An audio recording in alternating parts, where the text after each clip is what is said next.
Hello, this is Jagdamba Singh. Welcomes you all in political science class. Today we are going to start a fresh new lesson, class 9 political science, chapter number 2, which is constitutional design. And this is the first part.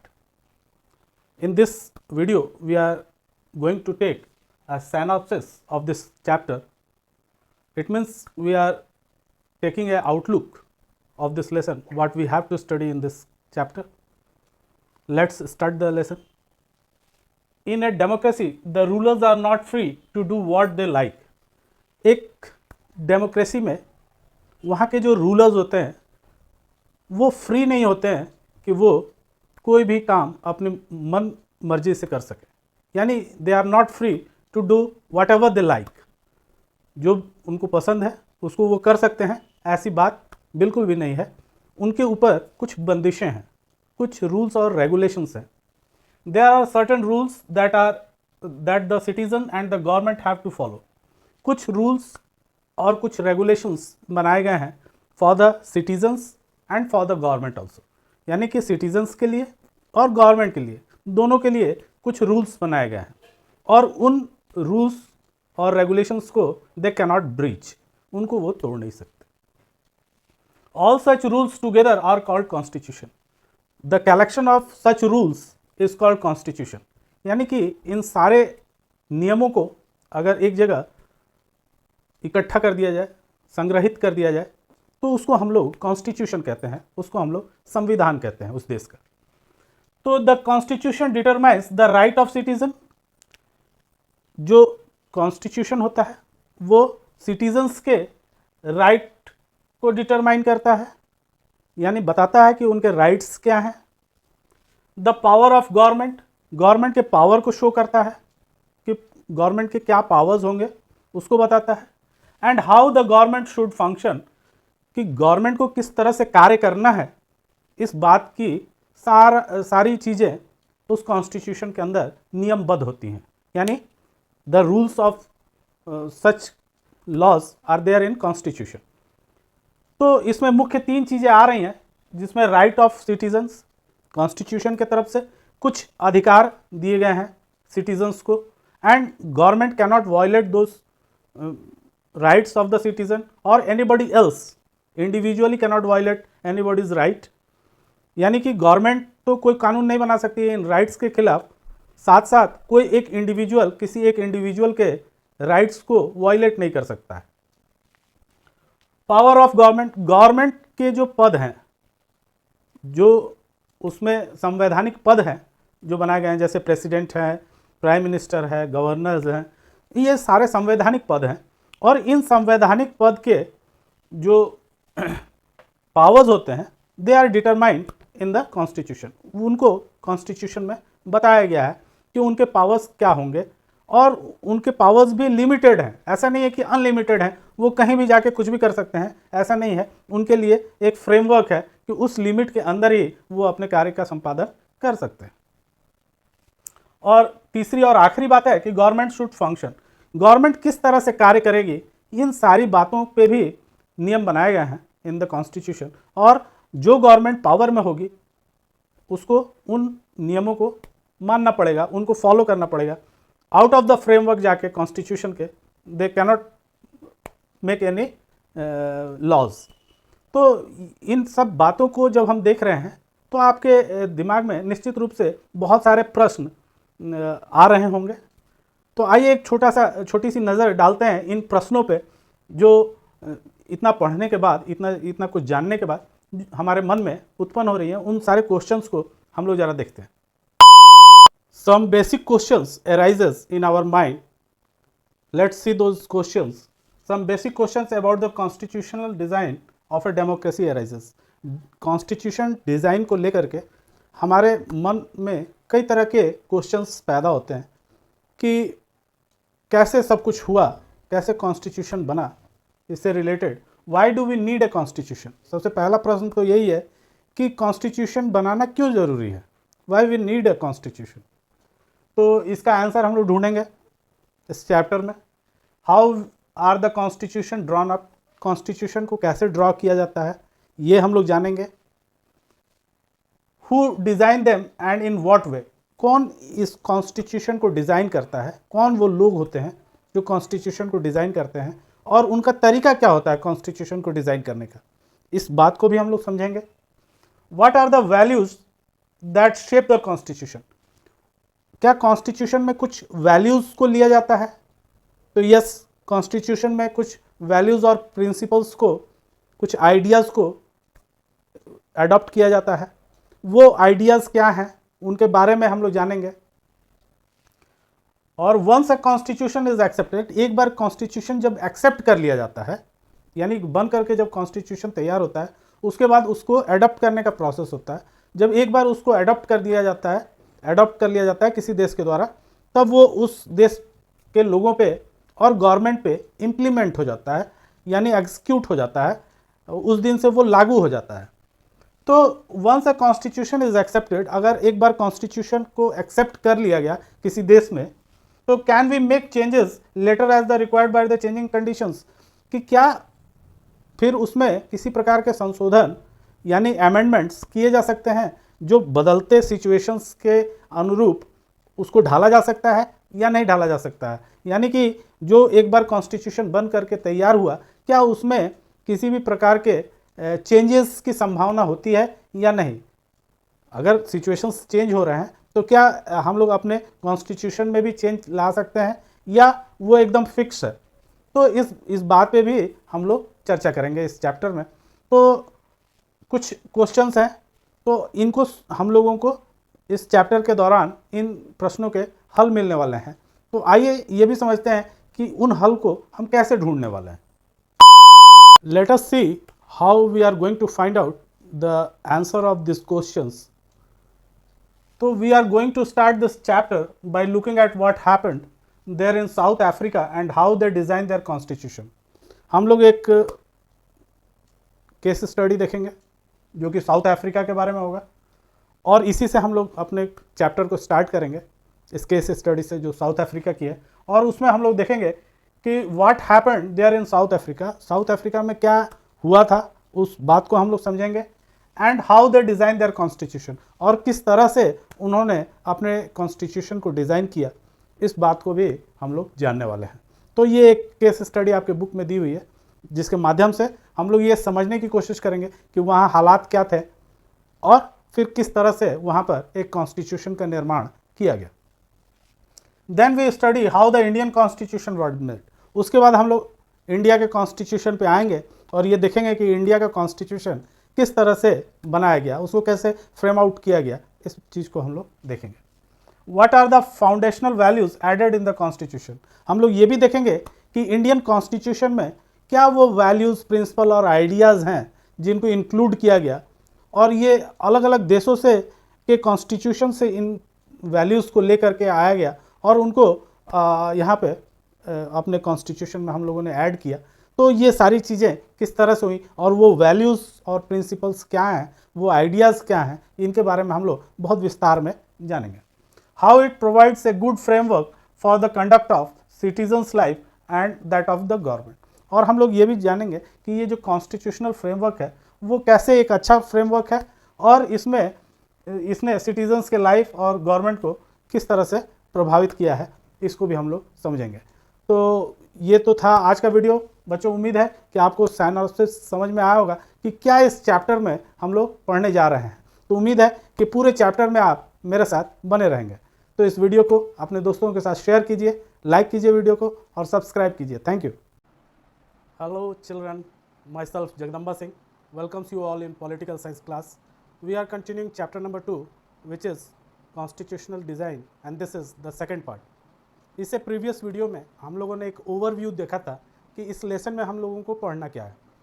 अब हम लोग इससे आगे बढ़ते हैं और एक case study को पढ़ने वाले हैं हम लोग आज, जो है साउथ अफ्रीका के बारे में, कि वहाँ पर किस तरह से एक जो एपाथाइड रिजीम था उसको ख़त्म किया गया और डेमोक्रेसी फिर से इस्टेब्लिश हुई इन साउथ अफ्रीका, और उसके बाद किस तरह से वहाँ कॉन्स्टिट्यूशन फॉर्म हुआ, इसको हम लोग आज के वीडियो में समझने वाले हैं। तो आज का टॉपिक है democratic constitution in South Africa. ये एक केस स्टडी है अबाउट साउथ अफ्रीका। तो वहाँ के सबसे बड़े नेता जो थे, leader, was Nelson Mandela, being tried for treason by the white South African government. वहाँ पर एक साउथ अफ्रीकन गवर्नमेंट रन कर रही थी, उसने नेल्सन मंडेला को उम्र कैद की सज़ा सुना दी और ये उम्र कैद की सज़ा उनको राष्ट्रद्रोह के कारण सुनाई गई। He was sentenced to life imprisonment in 1964. उन्हें उम्र कैद की सज़ा हो गई 1964 for daring to oppose the apartheid regime in this country. वहाँ जो एक एपाथाइड रिजिम चल रहा था, इस एपाथाइड रिजिम को हम लोग आगे समझने वाले हैं कि ये एपाथाइड रिजिम था क्या, इसको हम लोग आगे इसी वीडियो में समझेंगे। लेकिन अभी इतना समझें हम लोग कि जो वहाँ एक एपाथाइड रिजिम चल रहा था उस कंट्री में, साउथ अफ्रीका में, उसके खिलाफ नेल्सन मंडेला ने एक मूवमेंट लॉन्च किया जिसके कारण उनको राष्ट्रद्रोह का मुकदमा उन पर चलाया गया और उनको लाइफ इम्प्रिजमेंट यानी कि उम्र कैद की सज़ा हो गई। और he spent the next 28 years in South Africa's most dared prison, Robben Island. उसके बाद उन्हें 28 ईयर्स तक, अगले 28 साल तक उनको कैद में रखा गया और सबसे कठिन जो वहाँ के कैद में से एक था जो कि रॉबर्ट आइलैंड में था, वहाँ पर उनको कैद कर दिया गया। तो आइए इन सब चीज़ों के पीछे क्या चीज़ें छुपी हुई थी, क्या था एपाथाइड रिजिम, इसको हम लोग समझते हैं। आइए एपाथाइड को समझने की कोशिश करते हैं। Apartheid a system of radical discrimination promoted by the white government. South Africa में जो वाइट पीपल्स रहते थे और उन्हीं की गवर्नमेंट भी वहाँ पर रन करती थी इन साउथ अफ्रीका, वो ब्लैक पीपल जो वहाँ पर रहते थे उनके साथ उनकी नस्ल भेद की नीति थी, यानी कि वो नस्ल के आधार पर उनको डिस्क्रिमिनेट करते थे। The system apartheid divide the people and level them on the basis of skin colour.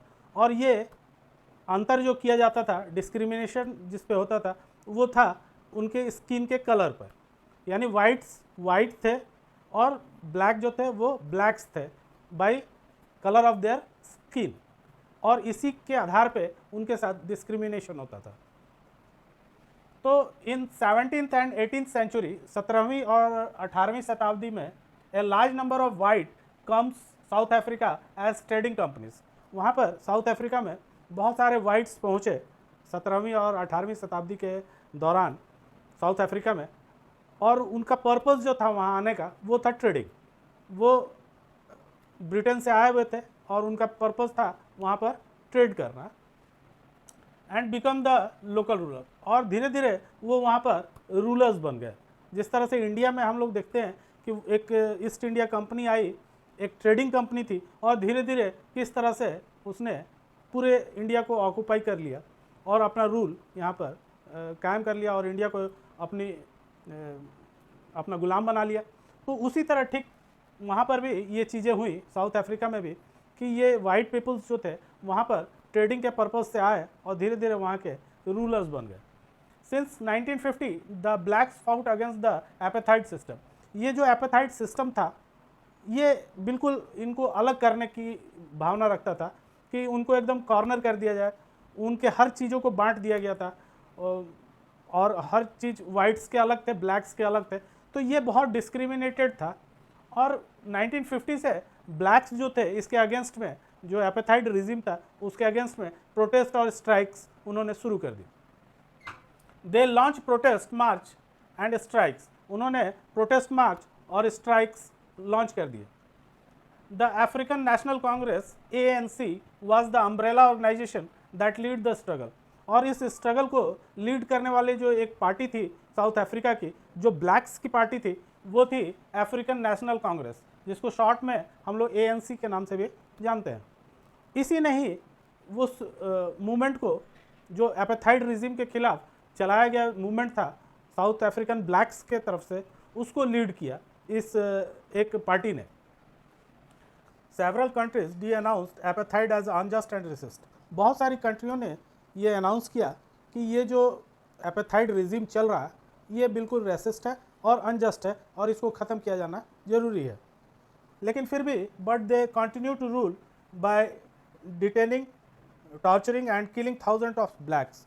उन्होंने इसको बंद नहीं किया वाइट्स ने, और लगातार वो डिटेंट करते रहे, उनको कैद में जकड़ने का काम किया वो लोग, और टॉर्चर किया गया ब्लैक्स को, और thousand of blacks were killed, और हज़ारों ब्लैक्स को मार डाला गया। तो आइए देखते हैं कि किस तरह इससे फ्रीडम मिली ब्लैक्स को। आइए देखते हैं किस तरह प्रोटेस्ट तेज होने लगे साउथ अफ्रीका में। As protest and struggle against apartheid has increase, the government realized that they could not longer keep the blacks under their rule through repression. धीरे धीरे जो एक मूवमेंट ब्लैक्स ने वहाँ शुरू किया था वो धीरे धीरे अपने टॉप पे पहुँचने लगा, अपने क्लाइमेक्स पे पहुँचने लगा, और मूवमेंट्स बहुत तेज हो गए, उनके स्ट्रगल्स और प्रोटेस्ट बहुत तेज हो गए। और द गवर्नमेंट रियलाइज, और वहाँ की गवर्नमेंट जो वाइट गवर्नमेंट थी उसको ये लगने लगा कि अब वो समय नहीं रह गया कि हम लोग बहुत दिनों तक ब्लैक्स को रिप्रेस करके रख सकते हैं, उनको दबा करके रख सकते हैं। अब वो समय आ गया है कि इनको हम लोगों को छोड़ना होगा। तो the white regime change it's policy, और उन लोगों ने, वाइट्स ने अपनी पॉलिसीज़ को चेंज करना शुरू किया। डिस्क्रिमिनेटरी लॉज वेर रिप्लेस्ड, जो डिस्क्रिमिनेटरी लॉज थे उनको चेंज धीरे धीरे वाइट्स करने लगे।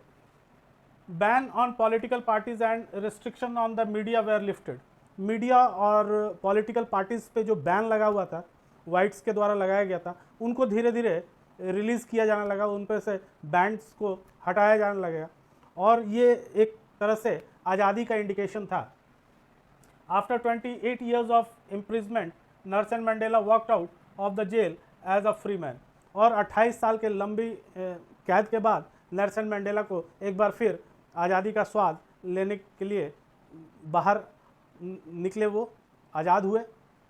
और at the midnight of 26 April 1994 the new national flag of the republic of South Africa was unfurled. और हम लोग देख रहे हैं कि 26 अप्रैल 1994 को वो समय आ गया जब आज़ाद कर दिया गया साउथ अफ्रीका को, और वाइट्स का जो एक डोमिनेशन लगातार इतने दिनों से बना हुआ था वो इसके साथ ही समाप्त हो गया। और पहली बार मध्य रात्रि को 26 अप्रैल 1994 को उन लोगों ने अपने साउथ अफ्रीकन फ्लैग को होस्ट किया। A new democracy was born, और इसी के साथ एक नए डेमोक्रेसी का जन्म साउथ अफ्रीका में हुआ।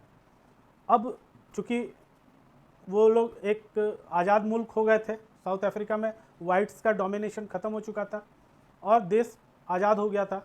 अब वो समय था कि साउथ अफ्रीका में नए कॉन्स्टिट्यूशन को कंस्ट्रक्ट किया जाए। तो आइए समझते हैं कि किस तरह से वहाँ पर नए कॉन्स्टिट्यूशन को फ्रेम आउट किया गया। आज़ाद साउथ अफ्रीका के पहले प्रेसिडेंट बनाए गए नेल्सन मंडेला। तो Nelson Mandela become the first president of new south Africa. आज़ादी के बाद जो नए साउथ अफ्रीका का जन्म हुआ था उसके पहले प्रेसिडेंट नेल्सन मंडेला को बनाया गया। Black leaders appealed to fellow blacks to forgive the whites, और जो ब्लैक लीडर्स थे उन्होंने अपने फॉलोअर्स को ये निर्देशित किया कि वो जो वाइट्स हैं उनको वो लोग माफ़ कर दें, उनकी जो भी गलतियां रही हैं उसके लिए उनको क्षमा किया जाए। They said let us build south Africa based on equality. उन लोगों ने कहा, यानी ब्लैक्स ने कहा कि आइए हम लोग एक नए साउथ अफ्रीका का निर्माण करेंगे, और जिसमें जो बेस्ड होगा equality for all races and man and women, जहाँ सभी रेसेस, सभी नस्लें एक समान होंगी, उनमें इक्वालिटीज़ होंगी, साथ में मैन और वुमेन में भी इक्वालिटी देखी जाएगी यहाँ पे। No democratic values, on democratic values, social justice and human rights, कुछ वैल्यूज़ को भी ऐड किया जाएगा, जैसे कुछ डेमोक्रेटिक वैल्यूज़ हैं जिनको कॉन्स्टिट्यूशन में ऐड किया जाएगा। सोशल जस्टिस और ह्यूमन राइट्स को भी इन सब चीज़ों में इन्वॉल्व किया जाएगा। They sat together to draw up a common constitution, और इन्हीं सब कॉमन चीज़ों पे वो लोग, यानी वाइट्स और ब्लैक दोनों कॉमनली बैठ करके कॉन्स्टिट्यूशन का निर्माण उन लोगों ने शुरू किया। यानी कि ब्लैक्स ने वाइट्स को माफ़ कर दिया, और उसके बाद जो एक डेमोक्रेटिक वैल्यूज़ होते हैं उनको आधार बनाते हुए उन्होंने ये निर्णय किया कि वाइट और ब्लैक दोनों बैठ करके कॉन्स्टिट्यूशन का निर्माण करेंगे। After 2 years the finest constitution was constructed. 2 साल के बाद एक साउथ अफ्रीका में एक सबसे अच्छा कॉन्स्टिट्यूशन बन करके तैयार हो गया। The south African constitution inspires Democrats all over the world. और जितने भी डेमोक्रेसी को फॉलो करने वाले लोगों थे उनको साउथ अफ्रीका ने इंस्पायर्ड किया अपने कॉन्स्टिट्यूशन के द्वारा। जिस तरह से उन्होंने फ्रेम आउट किया था अपने कॉन्स्टिट्यूशन को, वो काबिल तारीफ था। तो बच्चों, हम लोगों ने देखा कि democratic constitution in South Africa किस तरह से हुआ, किस तरह से वहाँ पर एक एपेथाइट रिजीम चल रहा था जो कि वाइट्स के द्वारा डोमिनेटेड था। उसको मूवमेंट्स चलाकर और उसके एक लंबे संघर्ष के बाद ब्लैक्स ने उस डोमिनेशन को तोड़ा और फिर दोनों ने बैठ करके एक नया कॉन्स्टिट्यूशन जो कि एक डेमोक्रेटिक फ्रेमवर्क में था उसको कंस्ट्रक्ट किया और तब से ये साउथ अफ्रीका में लागू हुआ। तो बच्चों, उम्मीद है आपको ये समझ में आया होगा अच्छी तरह से। तो दोस्तों के साथ शेयर कीजिए, लाइक कीजिए वीडियो को और सब्सक्राइब कीजिए। Thank you. Hello, my self Jagdamba Singh welcomes you all in political science class. We are continuing chapter number 2 which is constitution design and this is the third part.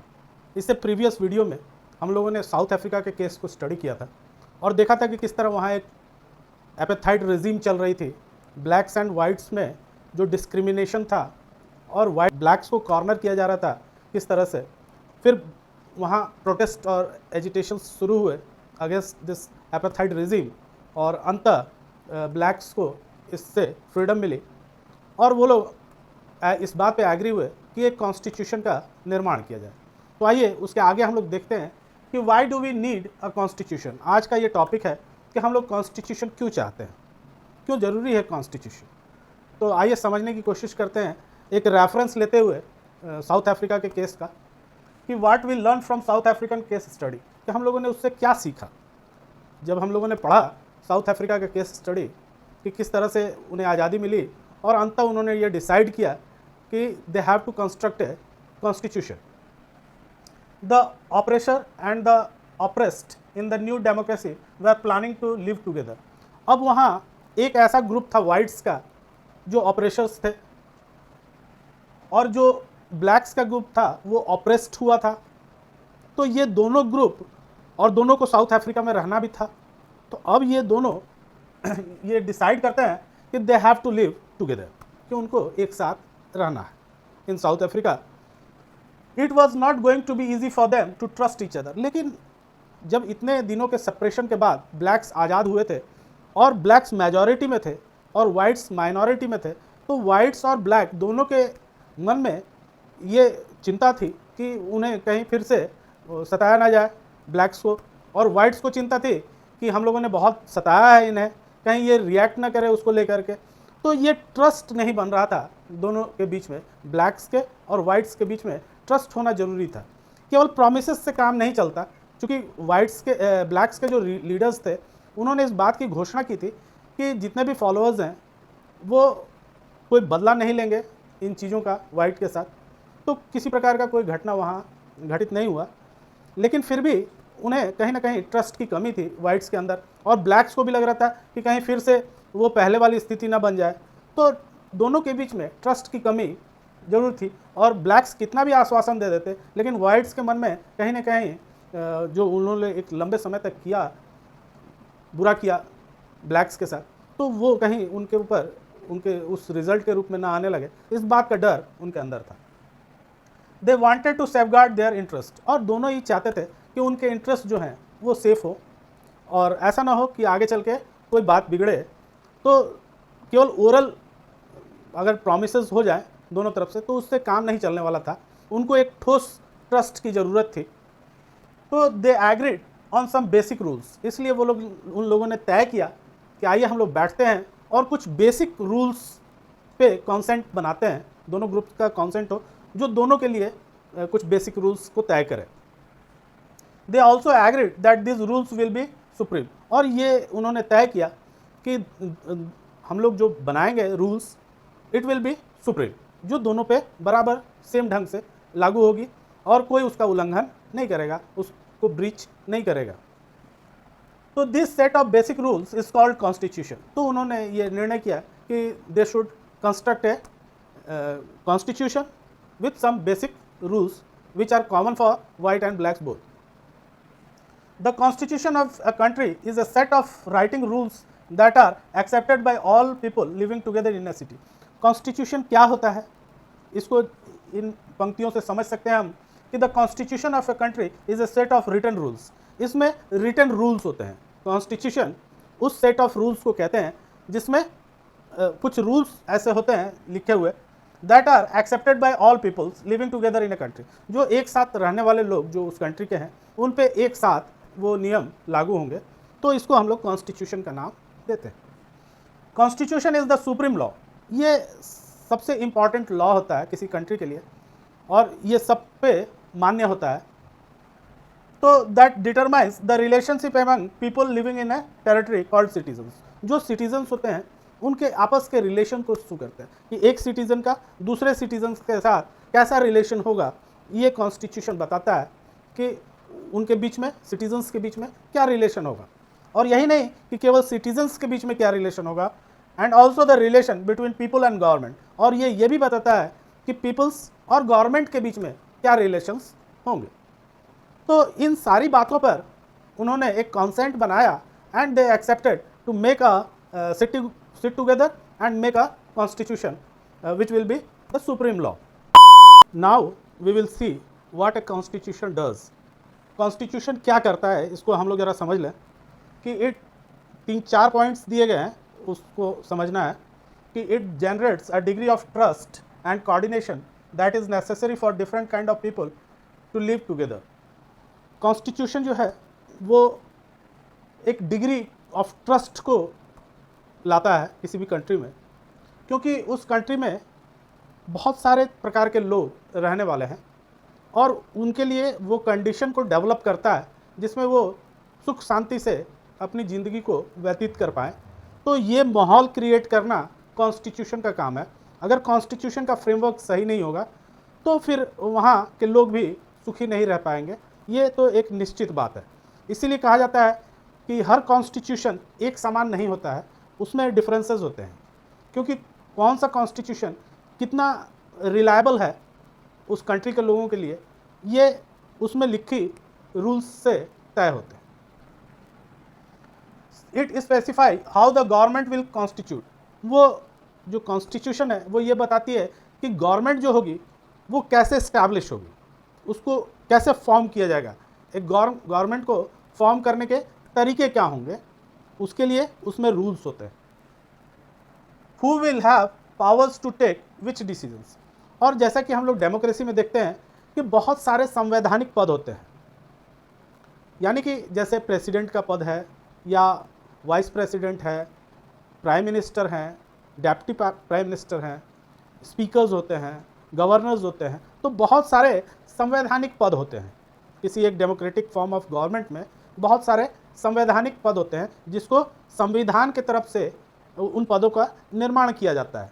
तो उन पदों के क्या लिमिटेशंस और पावर्स होंगे वो निश्चित करता है कॉन्स्टिट्यूशन. उसमें जो लॉज दिए रहते हैं वो ये इन बातों को डिटरमाइन करता है कि इन संवैधानिक पदों पर बैठने वाले लोगों के पास कितने पावर्स होंगे और उन पावर्स का लिमिटेशंस क्या होगा, उनकी बाउंड्रीज क्या होगी. क्योंकि कोई भी संवैधानिक पद पर बैठने वाला व्यक्ति संविधान के दायरे में रह के काम करता है, वो संविधान के दायरे से बाहर जाकर कोई काम नहीं कर सकता है. तो उसके एक लिमिटेशंस होते हैं और इन लिमिटेशंस को, इन पावर्स के लिमिटेशंस को डिटरमाइन करता है कॉन्स्टिट्यूशन. अगर ऐसा नहीं हो तो इन संवैधानिक पदों पर बैठने वाले लोग निरंकुश हो सकते हैं, आउट ऑफ लॉ जाकर काम कर सकते हैं. It lay down limit on the power of governments. ये पावर को लिमिटेड करता है गवर्नमेंट को. ऐसे नहीं है कि गवर्नमेंट किसी भी चीज़ पे लॉज बना सकती है. वो जैसे इंडिया में जो फंडामेंटल लॉज, फंडामेंटल राइट्स दिए गए हैं in our constitution for the sake of their citizens in India, तो उनके अगेंस्ट में जा करके कोई भी जो गवर्नमेंट है जो इंडिया में फॉर्म होती है वो उसके अगेंस्ट लॉ नहीं बना सकती है, उन राइट्स के अगेंस्ट जाके लॉ नहीं निर्माण कर सकती है. तो कुछ लिमिटेशंस होते हैं इनके पावर्स के, गवर्नमेंट के. And tell us what the right of the citizens are. और ये भी बताते हैं कि ये राइट्स क्या होंगे, सिटीजन्स के राइट्स क्या होंगे और उन राइट्स को वायलेट करता हुआ कोई भी लॉ गवर्नमेंट के द्वारा फॉर्म नहीं होगा, और ये लिमिटेशन भी कॉन्स्टिट्यूशन जो है वो गवर्नमेंट पे लगाती है। पहली बात कि वो राइट्स को बताती है कि पीपल्स जो रह रहे हैं, सिटीजन्स जो रह रहे हैं कंट्री में, उनके राइट्स क्या होंगे, और जो राइट्स होंगे उनके अगेंस्ट गवर्नमेंट को लिमिट करती है कि वो उन राइट्स के अगेंस्ट जाकर कोई लॉ फॉर्म नहीं करेगी। It express the aspirations of the people about creating a good society. जो सिटीजन्स रह रहे हैं उस कंट्री में, उनके एस्पिरेशंस को देखते हुए कि वो कैसा सोसाइटी एक्सपेक्ट करते हैं, वो किस तरह की सोसाइटी चाहते हैं, उस तरह की सोसाइटी को फॉर्म करने के लिए एक कंडीशन को डेवलप करना, ये गवर्नमेंट का काम होता है। और इन चीज़ों को संविधान में बताया जाता है गवर्नमेंट को कि इनको डायरेक्टिव प्रिंसिपल्स भी कहते हैं कि आप उनको जरूर लागू करें। तो हम लोग ये 3-4 बातें देखते हैं कि कॉन्स्टिट्यूशन क्या करता है कॉन्स्टिट्यूशन हमारे लिए। इन बातों को हम लोगों ने समझा। All countries that have constitution are not necessarily democratic. लेकिन एक बात है कि जिस भी कंट्री में अगर कॉन्स्टिट्यूशन है तो इसका मतलब ये नहीं होता है कि वो एक डेमोक्रेटिक कंट्री होगी। अगर किसी देश में कॉन्स्टिट्यूशन है तो वहाँ डेमोक्रेसी भी होगी, ये कोई ज़रूरी नहीं है। यानी कि एक डिक्टेटरशिप अगर किसी कंट्री में है, डिक्टेटरशिप है किसी कंट्री में, तो वहाँ भी कॉन्स्टिट्यूशन होगा। कहीं सोशलिज्म है तो वहाँ पर भी कॉन्स्टिट्यूशन होगा, जैसे चाइना में है कॉन्स्टिट्यूशन है, लेकिन वो एक डेमोक्रेटिक फॉर्म होगी ये कोई ज़रूरी नहीं है। यानी कि non democratic form of government में भी कॉन्स्टिट्यूशंस होते हैं। But all countries that are democratic will have constitution. लेकिन ये कंपलसरी है कि कोई भी अगर कंट्री ये कहती है कि वो एक डेमोक्रेटिक कंट्री है तो वहाँ कॉन्स्टिट्यूशन होना मस्ट है। तो ये आज का टॉपिक था, why do we need a constitution. उम्मीद है कि आप लोगों ने इसे बहुत अच्छी तरह से समझा होगा। और इसके बाद आने वाली टॉपिक है जिसमें हम लोग ये देखेंगे कि इंडिया में कॉन्स्टिट्यूशन का निर्माण किस ढंग से किया गया, और वो एक इंटरेस्टिंग टॉपिक है इस चैप्टर का। जरूर देखिएगा उस वीडियो को। तब तक के लिए अपने दोस्तों के साथ इस वीडियो को शेयर कीजिए, लाइक कीजिए वीडियो को और सब्सक्राइब कीजिए। Thank you.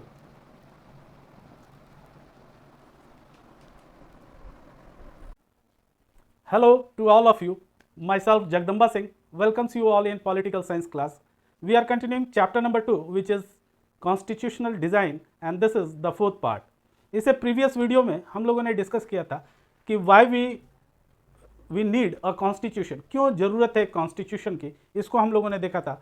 और आज का जो टॉपिक है हमारा वो है मेकिंग ऑफ इंडियन कॉन्स्टिट्यूशन, कि इंडियन कॉन्स्टिट्यूशन को कैसे फ्रेम आउट किया गया, इसको हम लोग आज के वीडियो में समझने की कोशिश करेंगे। तो the making of constitution for a huge and diverse country like India was not an easy affair. ये बहुत आसान नहीं था कि इंडिया में कॉन्स्टिट्यूशन को फ्रेम किया जाए, क्योंकि यहाँ बहुत सारी डाइवर्सिटी है। जैसा कि हम लोग जानते हैं कि डाइवर्सिटी बहुत सारी है, चाहे वो रिलीजन को लेकर हो, कास्ट को लेकर के हो, या लैंग्वेजेस को लेकर के हो, या अलग अलग फेस्टिवल, खाने के तरीके, बहुत सारी डाइवर्सिटी हम देखते हैं कि हमारी कंट्री में मौजूद है। तो एक तो इतना बड़ा पॉपुलेशन और इतनी सारी डाइवर्सिटी, इसमें एक कोऑर्डिनेशन कायम करना, इसको एक सूत्र में बांधना, इसको एक अम्ब्रेला के नीचे लाना, ये एक बहुत ही जटिल काम था। तो आइए आज समझते हैं हम लोग कि क्या हालात अच्छे थे जब कॉन्स्टिट्यूशन बन रहा था। What was the difficult circumstances at the time of making constitution. जब कॉन्स्टिट्यूशन बन रहा था उस समय देश के हालात अच्छे नहीं थे। अभी अभी इंडिपेंडेंस मिली थी इंडिया को और बहुत सारी प्रॉब्लम्स इंडिया के सामने थी। तो आइए उन प्रॉब्लम्स को हम लोग समझने की कोशिश करते हैं कि क्या वो हालात थे, क्या वो सिचुएशंस थे जो इंडिया में उस समय थे, और उसी दौरान कॉन्स्टिट्यूशन को फ्रेम करने की जिम्मेवारी भी थी। तो ये दोनों चीज़ें किस तरह से काम कर रही थी, इसको हम लोग कुछ समझने की कोशिश करते हैं। कि the people of India were emerging from the status of subject to that of the citizen.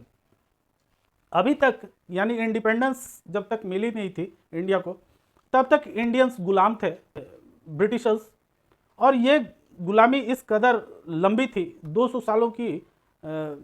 सालों की लंबी गुलामी के बाद देश आज़ाद हुआ था।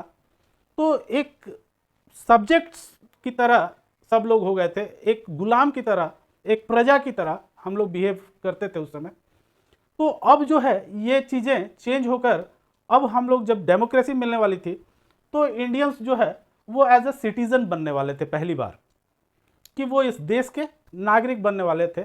और ये एक पहला मौका था उनके सामने कि अभी तक वो गुलाम की तरह ट्रीट होते थे, अब वो यहाँ से सिटीजन की तरह ट्रीट होने वाले थे। तो ये एक बेहद ही रोमांचक चीज़ थी और बहुत बड़ा बदलाव था इंडियंस के लिए कि उनकी सोच जो थी वो एक गुलामी की सोच रही और उसके बाद उनको कन्वर्ट होना था एज अ सिटीज़न। तो डेमोक्रेसी को अब वो लोग फेस करने वाले थे। तो ये एक बेहद ही बड़ा कारण रहा उस समय और बहुत बड़ा चेंज था। दूसरी बात है कि the country was born through a partition on the basis of religious differences. जब इंडिया को आज़ादी मिली तो वो डिवीज़न के शर्त पे मिली थी, यानी कि भारत दो टुकड़ों में विभाजित हो गया था। एक साथ दो देशों को इमर्ज होना था एज ए फ्री कंट्री। एक तो इंडिया थी और दूसरा पाकिस्तान भी इंडिया से अलग होकर वो एक नई कंट्री के रूप में इमर्ज हो रहा था। तो ये सिचुएशन जो पार्टीशन की थी वो इसका बेस जो था वो था रिलीजन, जो जिसने टू नेशन थ्योरी दी, जो इस डिवीज़न का बेस बना टू नेशन थ्योरी, उसमें ये बातें कही गई हैं कि ये देश दो लोगों का है, हिंदू और मुसलमान, और दोनों अपने अपने बिलीफ्स के साथ रहना चाहते हैं, वो एक साथ रह ही नहीं सकते, इसलिए उनको एक अलग कंट्री मुस्लिम्स को दी जानी चाहिए। और इस बेस पे इंडिया का डिवीज़न हो गया। तो पाकिस्तान दो टुकड़ों में विभाजित था, एक पूर्वी पाकिस्तान और एक पश्चिमी पाकिस्तान।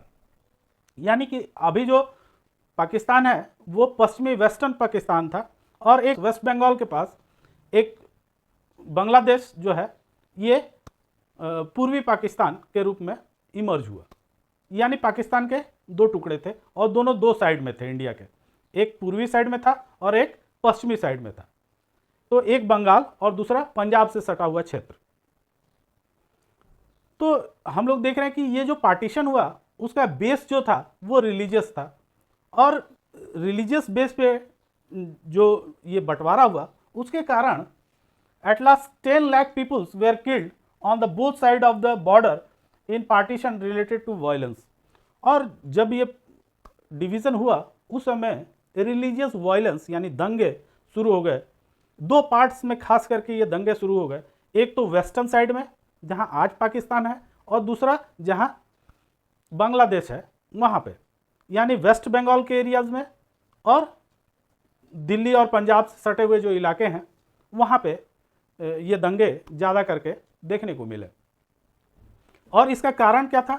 इसका कारण था कि इंडिया और पाकिस्तान रिलीजन के बेस पे डिवाइड हो रहे थे, और जब उधर जो लोग पड़ गए हिंदू लोग, बॉर्डर के उस तरफ पाकिस्तान के साइड में जो लोग हिंदू थे वो लोग इंडिया आना चाहते थे, इंडिया के तरफ जो मुस्लिम्स थे वो पाकिस्तान जाना चाहते थे।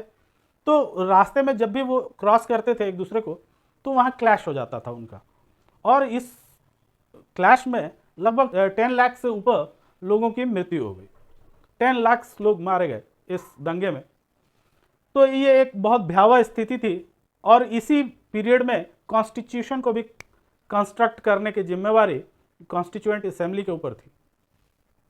The British had left to the rulers of the princely state to decide whether they wanted to merge with India और विथ पाकिस्तान और रिमेन इंडिपेंडेंट। और एक तीसरी बात जो सामने आई वो ये थी कि जो पार्टीशन का जो दस्तावेज था उसमें इस बात का जिक्र था कि जो प्रिंसली स्टेट्स थे जहां राजे रजवाड़े रहते थे, अपना राज्य कायम किए हुए थे इंडिया में, तो यानी कि सारे क्षेत्र पे डायरेक्ट रूल नहीं था ब्रिटिशर्स का, वो इनडायरेक्टली भी रूल करते थे, और जहां इनडायरेक्टली रूल करते थे वहां वो जगह जो थी वो प्रिंसली स्टेट्स थे। तो उन्होंने प्रिंसली स्टेट्स के सामने 3 ऑप्शन रखे कि या तो आप पाकिस्तान के साथ मिल जाएं, या आप इंडिया के साथ मिल जाएं, और या आप इंडिपेंडेंट भी रह सकते हैं। तो जो स्टेट्स बाउंड्री से लगे हुए थे पाकिस्तान के, उनसे पहले ही समझौते हो चुके थे कि वो इंडिया के पार्ट होंगे। लेकिन कुछ ऐसे पार्ट्स थे जैसे कि हैदराबाद था और उस समय भोपाल था, और भी बहुत सारे ऐसे प्रिंसली स्टेट्स थे जो चाहते थे कि वो इंडिपेंडेंट रहे, क्योंकि उनकी बाउंड्री पाकिस्तान के साथ तो मिलती नहीं थी, वो बीच में थे, तो वो चाहते थे कि वो इंडिपेंडेंट रहें। जैसे मान लीजिए कि ये इंडिया है, इसमें बीच में कहीं एक प्रिंसली स्टेट है, अगर उसको उस प्रिंसली स्टेट को इंडिया में मर्ज नहीं कराया गया तो वो पैच की तरह दिखेगा कि पूरा इंडिया और बीच में एक कोई अन्य देश है। तो ये सिचुएशन आ गई थी उस समय वहाँ पे इंडिया में। तो ये एक बहुत बड़ा प्रॉब्लम था, जो ये 3 ऑप्शंस अंग्रेज़ों ने छोड़ दिए थे प्रिंसली स्टेट्स के लिए कि या तो आप इंडिया में मिल जाएं, या पाकिस्तान में मिल जाएं, या फिर आप इंडिपेंडेंट भी रह सकते हैं। तो ये एक बहुत बड़ी समस्या उस समय सामने दिख रही थी, और इसी सब सिचुएशन में कॉन्स्टिट्यूशन को भी कंस्ट्रक्ट करने की जिम्मेवारी कॉन्स्टिट्यूएंट असेंबली के सामने थी। तो when the constitution was been written, जब कॉन्स्टिट्यूशन लिखा गया, the future of the country did not looks as secure as it does today. जितना सिक्योर आज हम लोग माहौल को पाते हैं इंडिया में, इतने अच्छे सिचुएशंस उस समय नहीं थे, और बहुत जटिलता के दौर से इंडिया उस समय गुजर रहा था। न्यू बॉर्न इंडिपेंडेंट कंट्री थी इंडिया, और इतनी सारी समस्याएं थी जो अंग्रेज़ों ने पार्टीशन करके उनके सामने रख दिया था, प्रिंसली स्टेट्स को आज़ादी दे दी थी। तो ये सारी समस्याएं बहुत जटिल थी, और उसमें एक अच्छे कॉन्स्टिट्यूशन को फ्रेम करने की जिम्मेवारी भी हमारे कॉन्स्टिट्यूएंट असेंबली के ऊपर थी। लेकिन फिर भी इन हालातों में रहते हुए भी इंडिया को एक सबसे अच्छा कॉन्स्टिट्यूशन मिला, वर्ल्ड का सबसे बड़ा और सबसे अच्छा कॉन्स्टिट्यूशन हम इंडियन कॉन्स्टिट्यूशन को कह सकते हैं। तो बच्चों, उम्मीद है आपको मेकिंग ऑफ इंडियन कॉन्स्टिट्यूशन कि किन हालातों में उसको कॉन्स्टिट्यूट किया गया इंडिया के कॉन्स्टिट्यूशन को, ये बातें हम लोगों ने आज के वीडियो में समझी। तो उम्मीद है कि आपको पसंद आई होगी। तो अपने दोस्तों के साथ शेयर कीजिए, लाइक कीजिए वीडियो को, और सब्सक्राइब कीजिए। Thank you. Hello, this is Jagdamba Singh welcoming you all in political science class. We are continuing chapter number 2, which is constitutional design, and this is the 5th part. इससे previous video में हम लोगों ने देखा था कि वो क्या डिफ़िकल्टीज थी after the independence of India, जिसका सामना इंडियंस को करना पड़ा, और उन हालातों में एक और जिम्मेवारी थी कॉन्स्टिट्यूएंट असेंबली के सामने, और वो थी कॉन्स्टिट्यूशन को कंस्ट्रक्ट करना। तो आज का जो हमारा टॉपिक रहेगा वो है द पाथ टू कॉन्स्टिट्यूशन। ये रास्ता जो तय किया गया कॉन्स्टिट्यूशन बनाने का, ये किस तरह से इसका रास्ता तय हुआ, इन चीज़ों पे आज हम लोग चर्चा करेंगे। तो जो साउथ अफ्रीका का कॉन्स्टिट्यूशन बना, तो उनके सामने ये एडवांटेज नहीं था कि वो लोग पहले से समझ गए हों कि उनको क्या करना है आफ्टर द इंडिपेंडेंस। लेकिन इंडिया के संदर्भ में ये एक एडवांटेज के रूप में उभरा था कि लोग पहले से एक कंसेंसस बना चुके थे कि उनको डेमोक्रेसी को अडॉप्ट करना है। तो डिस्पाइट ऑफ दिस डिफ़िकल्टीज, जिनको हम लोगों ने प्रीवियस क्लास में पढ़ा, प्रीवियस वीडियो में पढ़ा, there was a long big advantage for the makers of India, कि एक एडवांटेज रहा इंडियंस के सामने, कि वो एडवांटेज जो है वो साउथ अफ्रीकन जो आज़ादी मिली थी उनको, उनके सामने ये एडवांटेज नहीं था। They did not have to create a consensus, Indians को कोई कॉन्सेंसस क्रिएट करना नहीं पड़े about what a democratic India should look like, कि डेमोक्रेसी यहाँ अडॉप्ट की जाएगी, और डेमोक्रेसी जब अडॉप्ट की जाएगी तो किस तरह से इंडिया दिखेगा। ये सारे कॉन्सेंसस पहले से ही बन चुके थे इंडिया में, यानी कि आज़ादी के पहले ही ये कॉन्सेंसस इंडियंस के अंदर डेवलप कर चुके थे। Much of this consensus had evolve during the freedom struggle, और ये फ्रीडम स्ट्रगल जो एक लंबा पीरियड रहा फ्रीडम स्ट्रगल का, तो उसमें जो हम लोगों के लीडर्स थे, those who were leading the freedom fight, तो उन लोगों ने एक कॉन्सेंसस पहले से तय कर लिया था कि after the independence we are going to adopt democracy, और ये डेमोक्रेसी जो होगी उसका फ्रेमवर्क किस तरह का होगा, ये कॉन्सेंसस उन्होंने बहुत लंबे लंबे डिबेट और डिस्कशंस इस पे किए थे एक लंबे दौर में, और जब भी उनको मौका मिलता था वो इन्हीं सब मुद्दों पे डिबेट्स किया करते थे। तो एक परसेप्शंस पहले से बन गई थी, एक कॉन्सेंसस पहले से बन गई थी कि after the independence India is going to adopt democracy, और क्या रूपरेखा होगी उस डेमोक्रेटिक कंट्री की, ये कॉन्सेंसस पहले से फ्रीडम फाइट के दौरान ही इंडियंस ने इसको बना लिया था। इन 1928 Motilal Nehru and 8 Congress leaders drafted a constitution for India. 1928 में मोतीलाल नेहरू, जो कि जवाहरलाल नेहरू जो हमारे पहले प्राइम मिनिस्टर थे उनके फादर थे मोतीलाल नेहरू, तो उनको एक जिम्मेवारी दी गई कि आप कॉन्स्टिट्यूशन को कंस्ट्रक्ट करेंगे, और उन्होंने एक कॉन्स्टिट्यूशन का फ्रेमवर्क तैयार किया इन 1928। तो there were sharp differences of opinion within the freedom struggle about the path of India should take. लेकिन ये नहीं था, ऐसी बात नहीं थी कि कोई उनमें सब बात पे वो एक दूसरे से एग्री थे। बहुत सारे क्लैशेस थे ओपिनियन के, जैसे कि मोतीलाल नेहरू को जब जिम्मेवारी दी गई तो जिन्ना ने इसका विरोध किया कि मैं भी तो लॉयर हूँ, मैं भी बना सकता हूँ कॉन्स्टिट्यूशन को। तो बहुत सारे ओपिनियंस थे उस समय, और बहुत सारे विरोधी भी थे जिनके ओपिनियन क्लैश करते थे औरों के साथ, लेकिन फिर भी एक समन्वय बना रहा। In 1931, the resolution at the Karachi session of the Indian National Congress dwelt on how independent India constitutions look like। और 1931 में जो रेजोल्यूशन कराची का सेशंस में तय किए गए, उसमें ये बातें तय हुई कि नेशनल कांग्रेस ने इन बातों को तय किया कि how independent Indian constitution look like, कि इंडियन कॉन्स्टिट्यूशन जब बनेगा तो वो किस प्रकार से बनेगा, उसमें क्या वैल्यूज़ और प्रिंसिपल्स ऐड किए जाएंगे। इन सारी बातों पे बहुत लंबी चर्चाएं हुई, और दे डिसाइडेड कि how the independent Indian constitution will look like, कि किस तरह से ये दिखाई देगा। इसको एक फ्रेम आउट कर लिया गया था इन कराची सेशन 1931 में। Thus some basic values were accepted by all leaders much before the Constituent Assembly meet to deliberate on the Constitution। और लोगों ने ये तय कर लिया था कि क्या बेसिक वैल्यूज़ ऐसे होंगे जिनको उस कॉन्स्टिट्यूशन में, जो इंडिया का कॉन्स्टिट्यूशन तैयार होगा, उसमें उन वैल्यूज़ को डाला जाएगा। इस पर एक कॉन्सेंसस भी बन चुकी थी।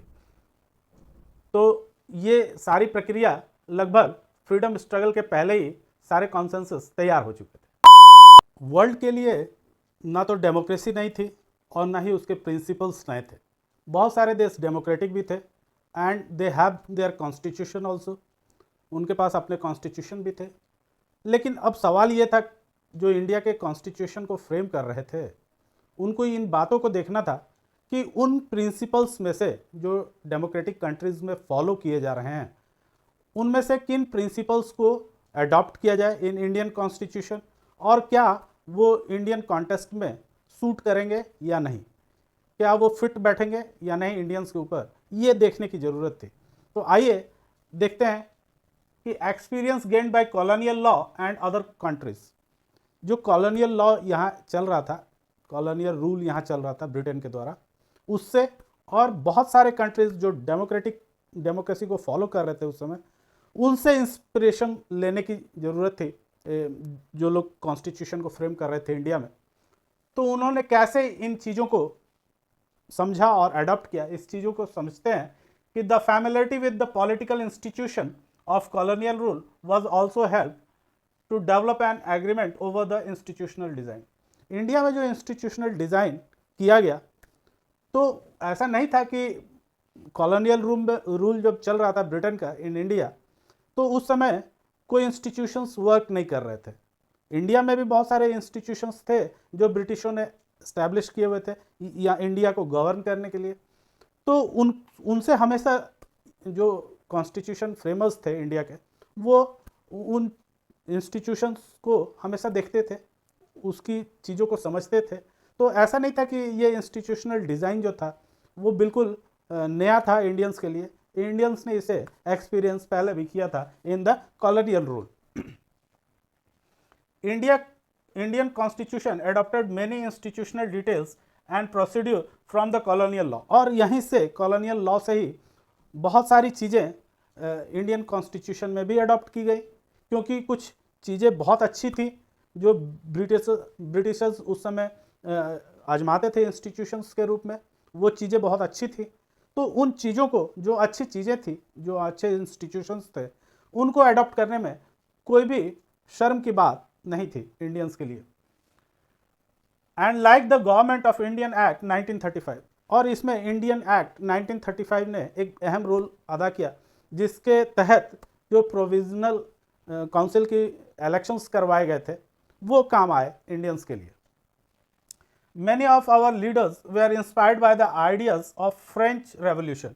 जो फ्रांस में रेवोल्यूशन हुआ, फ्रेंच रेवोल्यूशन, उससे बहुत कुछ इंडियंस ने सीखा, और वहाँ जो फ्रेंच रेवोल्यूशन के बाद जो प्रिंसिपल्स निकल के आए उनको भी एडप्ट करने की कोशिश हमारे कॉन्स्टिट्यूशन में की गई। The practice of parliamentary democracy in Britain and the bills of right in the US.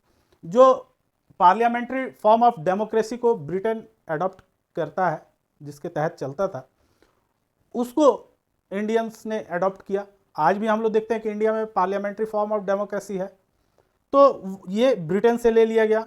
ये जो फ्रेमर्स थे कॉन्स्टिट्यूशन के, उनको ये चीज़ें पसंद आए, तो उन्होंने इसे ब्रिटेन से लिया। और बिल ऑफ राइट्स, जो राइट्स सिटीजन को दिए गए हैं, फंडामेंटल राइट्स, ये यूएस उस समय इस चीज़ को प्रैक्टिस करता था। यूएस में ये चीज़ें प्रैक्टिस होती थी, ये राइट्स प्रैक्टिस होते थे, तो वहाँ से उन राइट्स को, फंडामेंटल राइट्स को लेकर के अपने कॉन्स्टिट्यूशन में डालने का काम हम लोगों ने किया, फ्रेमर्स ने किया। द सोशलिस्ट रेवोल्यूशन, जो एक सोशलिज्म का रेवोल्यूशन हुआ, socialist revolution in Russia, has inspired Indians to think of the shaping a system based on social and economic equality. और सोशल और इकोनॉमिक इक्वालिटी जो है वो हम लोगों ने रशियन रेवोल्यूशन से लिया। वहाँ पर जो एक कम्युनलिज्म और जो सोशलिज्म वहाँ पर है था कुछ दिन पहले, तो उस चीज़ को देखते हुए बहुत सारे जो लीडर्स थे और जो कॉन्स्टिट्यूएंट असेंबली के मेंबर्स थे, वो बहुत इम्प्रेस्ड थे इन सब सारी चीज़ों से। तो उन्होंने कहा कि इक्वालिटी बहुत ज़रूरी है इंडिया के अंदर, क्योंकि बहुत लोग यहाँ पर पिछड़े हैं, जो मेन स्ट्रीम से काफ़ी पिछड़ गए हैं, उनको लाने के लिए इक्वालिटी के प्रिंसिपल्स को अडॉप्ट करना बहुत ज़रूरी है इंडियन कॉन्स्टिट्यूशन में। और इस तरह से हम लोगों ने देखा कि सोशलिस्ट रेवोल्यूशन से इम्प्रेस होकर बहुत सारे कॉन्स्टिट्यूएंट असेंबली के मेंबर्स ने ये थिंक किया कि for the system based on social and economic equality India में होनी चाहिए, और उन्होंने इसे अडॉप्ट भी किया। All this factors contributed to the making of our constitution. और इस तरह से हम लोग देखते हैं कि ये सारे फैक्टर्स ने काम किया, और जो एक्सपीरियंस हमारे कॉन्स्टिट्यूशन फ्रेमर्स के ने गेन किए थे, वो गेन किए उन्होंने कॉलोनियल पीरियड से गेन किए। जो ब्रिटेन की एक सरकार पहले से चल रही थी इंडिया में, उसके इंस्टीट्यूशंस को देखते हुए उनमें से जो अच्छे लगते थे उनको अडॉप्ट किया गया। फंडामेंटल राइट को यूएस कॉन्स्टिट्यूशन से अडॉप्ट किया गया। पार्लियामेंट्री फॉर्म ऑफ डेमोक्रेसी को अडॉप्ट किया गया। फ्रेंच रेवोल्यूशन से बहुत कुछ अडॉप्ट किया गया। इक्वालिटी को रशियन रेवोल्यूशन से लिया गया। तो इस तरह से हम लोग देख रहे हैं कि सारे जगह से जो भी अच्छे प्रिंसिपल्स थे उनको अडॉप्ट करने की कोशिश की गई इन द इंडियन कॉन्स्टिट्यूशन, और तभी एक सबसे बड़ा वर्ल्ड का कॉन्स्टिट्यूशन, और मैं तो कहूँगा कि सबसे अच्छा कॉन्स्टिट्यूशन बन के तैयार हुआ। तो बच्चों, ये तो था आज का video, the path to the constitution. इसको हम लोगों ने समझा कि इस सफ़र को, कॉन्स्टिट्यूशन बनाने के सफ़र को, जो कि एक बेहद खराब दौर के समय में शुरू हुआ, अंततः एक सफलता के साथ इसका अंत हुआ। तो बच्चों, अगर आपको वीडियो पसंद आया तो आप शेयर कीजिए अपने दोस्तों के साथ, लाइक कीजिए वीडियो को और सब्सक्राइब कीजिए। Thank you. Hello, this is Jagdamba Singh, welcomes you all in political science class. We are continuing chapter number 2 which is constitutional design, and this is the 6th part. इससे प्रीवियस वीडियो में हम लोगों ने देखा था कि कॉन्स्टिट्यूशन को लेके एक कॉन्सेंसस पहले बन चुकी थी। जो लीडर्स थे उनके मन में एक कॉन्सेंसस पहले से तैयार थी कि कॉन्स्टिट्यूशन किस प्रकार का होगा, क्या वैल्यू एड्स किए जाएंगे कॉन्स्टिट्यूशन में। तो इन सारी चीज़ों पे हम लोगों ने पिछले वीडियो में चर्चा की। आज का जो टॉपिक होगा वो है द कॉन्स्टिट्यूएंट असेंबली। जो एक कॉन्स्टिट्यूएंट असेंबली बनाई गई टू फ्रेम द कॉन्स्टिट्यूशन, वो किस प्रकार की थी, इसको आज हम लोग समझेंगे। तो आइए शुरू करते हैं कि drafting of constitution was done by the assembly of elected representative called constituent assembly. कुछ इलेक्टेड रिप्रेजेंटेटिव थे जिनके द्वारा एक असेंबली बनाई गई जिसको हम लोगों ने कॉन्स्टिट्यूएंट असेंबली का नाम दिया, और इस असेंबली के ऊपर कॉन्स्टिट्यूशन को फ्रेम करने की जिम्मेवारी दी गई। Election to the constituent assembly were held in July 1946। इस कॉन्स्टिट्यूएंट असेंबली का इलेक्शन जो है वो जुलाई 1946 में कर लिया गया। After the partition country was divided into India and Pakistan. जब देश आज़ाद हुआ तो दो देश बन गए, एक इंडिया और दूसरा इससे कट करके एक नया देश फॉर्म हुआ जिसको हम लोग पाकिस्तान के नाम से आज जानते हैं। तो जो कॉन्स्टिट्यूएंट असेंबली बनी थी वो ज्वाइंट कॉन्स्टिट्यूएंट असेंबली थी। उस समय इंडिया डिवाइडेड नहीं था जब ये कॉन्स्टिट्यूएंट असेंबली बनी थी, लेकिन the constituent assembly was also divided into India and Pakistan. जब ये डिवीज़न हो गया इंडिया और पाकिस्तान का, तो ये कॉन्स्टिट्यूएंट असेंबली के मेंबर्स भी डिवाइड हो गए, क्योंकि ये इलेक्शंस जो करवाए गए थे कॉन्स्टिट्यूएंट असेंबली के, वो प्रोविंस में जो रिप्रेजेंटेटिव थे उन्हीं को चुन करके लाया गया था इन द कॉन्स्टिट्यूएंट असेंबली। और जो कॉन्स्टिट्यूएंसी पाकिस्तान की तरफ थे उन असेंबली मेंबर्स को फिर इंडियन कॉन्स्टिट्यूशन से उनके नाम को डिलीट कर दिया गया, उनके नाम को हटा दिया गया। तो अंत में हम देखते हैं कि the constituent assembly of India that wrote the constitution has 299 members. पहले ज्वाइंटली इसकी संख्या ज़्यादा थी, लेकिन after the partition the Indian constitution was wrote by 299 members of the constituent assembly. जो मुख्य तौर पे कॉन्स्टिट्यूएंट असेंबली के मेंबर्स बचे पाकिस्तान के मेंबर्स को निकाल देने के बाद, उनकी संख्या थी 299, और इन 299 को ही ये जिम्मेवारी दी गई कि आप कॉन्स्टिट्यूशन का निर्माण करें, उसका फ्रेमवर्क तैयार करें। The assembly adopted the constitution on 26 नवंबर 1949। 1949 को ये कॉन्स्टिट्यूशन को अडॉप्ट कर लिया गया। जो इंडियन कॉन्स्टिट्यूशन बन करके तैयार हुआ था, इसको नवंबर 1949 में इसको अडॉप्ट कर लिया गया, but it comes into effect on 26 जनवरी 1950। लेकिन ये इफेक्टेड हुआ 26 ऑफ जनवरी 1950 से।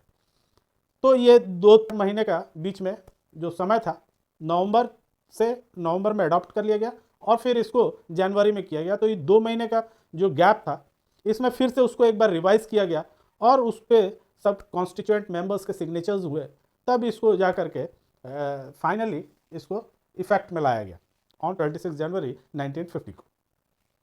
26 January is celebrated as Republic Day every year. और जैसा कि हम लोग जानते हैं कि हम लोग रिपब्लिक डे मनाते हैं हर 26 ऑफ जनवरी को। हर साल ये रिपब्लिक डे हम लोग सेलिब्रेट करते हैं, क्योंकि इसी दिन कॉन्स्टिट्यूशन जो था वो इफेक्ट में आया था हमारा। तो ये चीज़ें ये बता रही हैं कि किस तरह से कॉन्स्टिट्यूएंट मेंबर्स सेलेक्ट हुए थे और उनकी संख्या कितनी थी। इस बात को हम लोगों ने समझ लिया। अब आज के दौर में अगर हम ये देखते हैं तो पाते हैं कि ये जो कॉन्स्टिट्यूशन बना हमारा, इसको बने लगभग 7 डेकेड से ऊपर हो चुके हैं, यानी 70 साल से ऊपर का समय हो चुका है कॉन्स्टिट्यूशन को बने। तो क्या आज भी इसकी ज़रूरत है हमको, या कोई नया कॉन्स्टिट्यूशन को फ्रेम करने की ज़रूरत है? इसको हम लोग आगे समझने की कोशिश करते हैं। आखिरकार ये सवाल उठता है कि why should we accept the constitution made by this assembly more than 7 decades ago. एक ऐसी असेंबली जिसने 7 दशक पहले जिस कॉन्स्टिट्यूशन को फॉर्म किया, उसको आज भी हम लोग एक्सेप्ट करें, ये क्यों ज़रूरी है? ये जानना ज़रूरी है कि ऐसी कौन सी बातें कॉन्स्टिट्यूशन में हैं जो 70 साल बाद भी इसको आज बिल्कुल रेलिवेंट बनाए हुए हैं इंडिया के संदर्भ में। तो कुछ पॉइंट्स हैं, 3 पॉइंट्स हम लोग डिस्कस करेंगे। आइए पहले पॉइंट को देखते हैं कि the constitution does not reflect the view of its member alone. ये कॉन्स्टिट्यूशन जो है, जो बना है, ये सिर्फ उन मेंबर्स के ही व्यू को नहीं शो करता है जिन्होंने इसको कंस्ट्रक्ट किया, ये पूरे इंडिया को शो करता है। It express a broad consensus of its time. ये एक ब्रॉड दायरा इसका बहुत बड़ा है और पूरे इंडिया के चीज़ों को इसमें शामिल किया गया है। तो ऐसा नहीं है कि केवल वो जो कॉन्स्टिट्यूएंट मेंबर्स थे उनके विचारों पे आधारित ये कॉन्स्टिट्यूशन है, बल्कि ये कॉन्स्टिट्यूशन जो इंडिया का है ये इंडिया के ब्रॉड कॉन्सेंस को दिखाता है, इसके व्यापक सोच को दर्शाता है। Over the last half a century, पिछले 50 सालों से ज़्यादा हो चुके हैं इस कॉन्स्टिट्यूशन को अडॉप्ट किए हुए इंडिया को। Several groups have question some provisions of the constitution. समय समय पर कुछ ग्रुप्स उठते हैं और कॉन्स्टिट्यूशन के किसी एक या किसी दो प्रावधान पे ऑब्जेक्शन करते हैं कि ऐसा नहीं, ऐसा होना चाहिए। ये बातें अक्सर उठकर आती है और ये स्वाभाविक भी है। किसी देश में जहाँ एक कॉन्स्टिट्यूशन है वहाँ समय समय पर उसमें अमेंडमेंट्स होने स्वाभाविक है।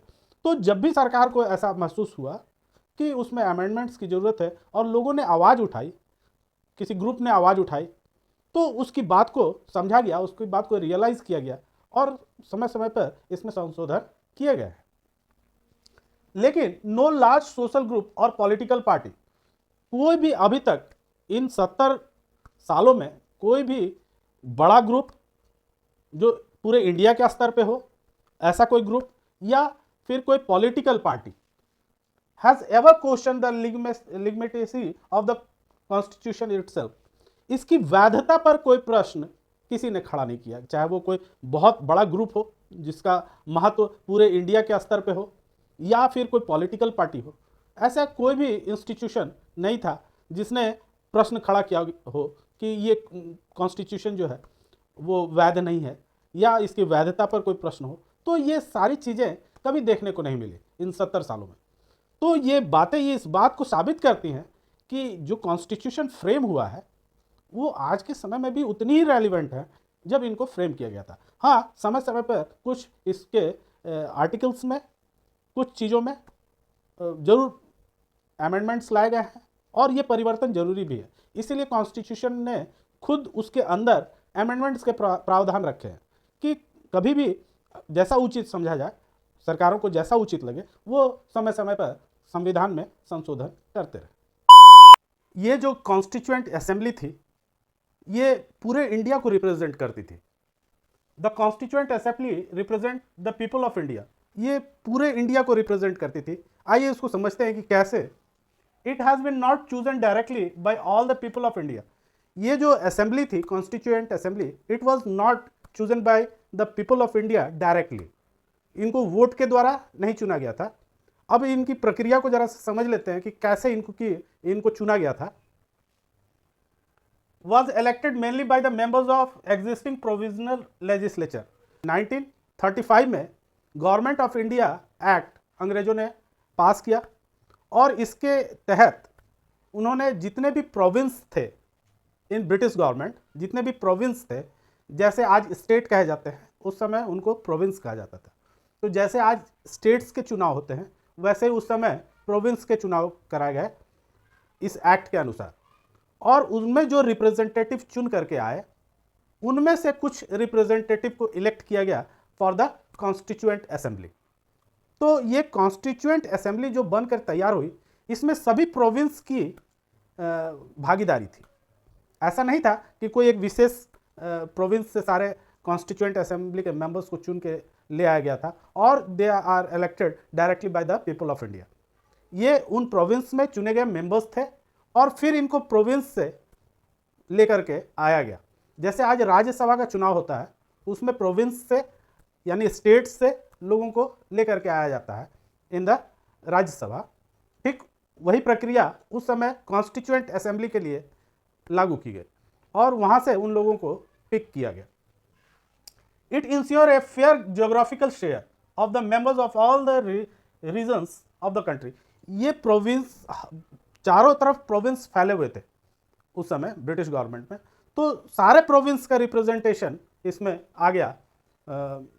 जब हम लोगों ने वहाँ से पिक किया कॉन्स्टिट्यूएंट असेंबली के मेंबर्स को तो उनमें सारे प्रोविंस के रिप्रेजेंटेटिव्स वहाँ आ गए, यानी कि सबका जोग्राफिकल शेयर उसमें बन गया इन the constituent assembly. The assembly was dominated by the Indian National Congress, the party that lead India's freedom struggle। और कुछ क्रिटिक्स का ये कहना है कि कॉन्स्टिट्यूएंट असेंबली के जो मेंबर्स थे, most of the members were from the Congress party, जो फ्रीडम फाइट को उस समय लीड की थी, उसी से चुन करके उन सदस्यों को लाया गया था इन द, तो वही तो असली लीडर्स थे जिन्होंने फ्रीडम फाइट को लीड किया था। और कांग्रेस एक ऐसी पार्टी उस समय थी जिसमें सभी प्रकार के लीडर्स उसमें एकत्र थे, भले ही उनका ओपिनियन डिफरेंट रहा हो, लेकिन उनकी पार्टी एक थी। तो the assembly has many members who did not agree with the Congress. Congress में भी लोग ऐसे थे जो कांग्रेस के कई ओपिनियंस उनसे अलग रखते थे। कांग्रेस पार्टी का जो व्यू होता था उससे अलग व्यू कुछ सदस्यों का रहता था। तो ये देखने को मिला है जैसे कि अंबेडकर जी खुद कांग्रेस से डिफरेंट व्यू रखते थे, हमेशा क्लासेस होते रहे। अंबेडकर जी जो इस कॉन्स्टिट्यूएंट असेंबली के चेयरपर्सन थे, उनका विवाद हमेशा लगा रहा, उनका पॉइंट ऑफ व्यू हमेशा क्लैश करता था कांग्रेस के पॉइंट ऑफ व्यू से, और वो हमेशा मानते थे कि कांग्रेस जितना कुछ कर सकती है शेड्यूल कास्ट के लिए उतना वो नहीं कर रही है। तो हमेशा ओपिनियन का अंतर रहा, लेकिन अंबेडकर जी ने कांग्रेस के अंदर रखकर कांग्रेस से फाइट किया। वो बाहर से कांग्रेस से नहीं फाइट कर रहे थे, वो ओपिनियन का अलग अलग थे बट वो भी कांग्रेस के ही अंग थे। तो इस तरह से हम कह सकते हैं कि अलग अलग ओपिनियंस के लोग भी उस समय कांग्रेस में थे, लेकिन उनका वो एक ही पार्टी के सदस्य रहे। तो the assembly represented members from the different language group, caste, class, religion and occupation. तो हम लोग ये कह सकते हैं कि इसमें भले ही पॉइंट ऑफ व्यूज अलग अलग रहे हो, लेकिन एक ऐसा ग्रुप था जो इंडिया के फेवर में था और इंडिया को चाहता था कि एक मजबूत राष्ट्र बने, और इसलिए इसमें जो है डिफरेंट लैंग्वेज ग्रुप्स के लोगों को इन्वॉल्व किया गया। कास्ट, क्लास और रिलीजन अलग अलग थे, लोगों के ऑक्यूपेशन अलग अलग थे। तो देख रहे हैं कि सारी डाइवर्सिटीज़ को लेते हुए एक ग्रुप कॉन्स्टिट्यूएंट असेंबली की तैयार की गई और उसके जरिए फिर एक कॉन्स्टिट्यूशन का निर्माण किया गया। तो हम लोग कह सकते हैं कि इसमें सारे ग्रुप्स का रिप्रेजेंटेशन था। कॉन्स्टिट्यूएंट असेंबली के मेंबर्स ने जिस शुद्धता के साथ कॉन्स्टिट्यूशन को बनाने का काम किया, उसने कॉन्स्टिट्यूशन को एक पवित्र ग्रंथ बना दिया। आइए इसको जरा समझते हैं कि कैसे। The manner in which the constituent assembly work gives sanctity to the constitution. इसने बिल्कुल इसके जो कॉन्स्टिट्यूशन के जो फ्रेमर्स थे उन्होंने इतने पवित्र भाव रखे कॉन्स्टिट्यूशन बनाते समय कि वो पवित्रता दिखाई देती है आज भी कॉन्स्टिट्यूशन के अंदर। इसको समझने की कोशिश जरा करते हैं कि some basic principle were decided and agreed upon. पहली बात तो थी कि इतने आपस में क्लैश होने के बावजूद वो लोग बेसिक प्रिंसिपल्स पे एग्री हो गए। ये एक बहुत बड़ी उपलब्धि थी कि जहाँ इतने डिफरेंट ओपिनियंस हों वहाँ कुछ बेसिक प्रिंसिपल्स पे, कुछ बेसिक वैल्यूज़ पे जिनको कॉन्स्टिट्यूशन के अंदर ऐड किया जाना है उस पर एग्री हो जाए सब लोग। ये एक बहुत बड़ी बात थी। तो then a drafting committee chaired by doctor B.R. Ambedkar draft a constitution for discussion.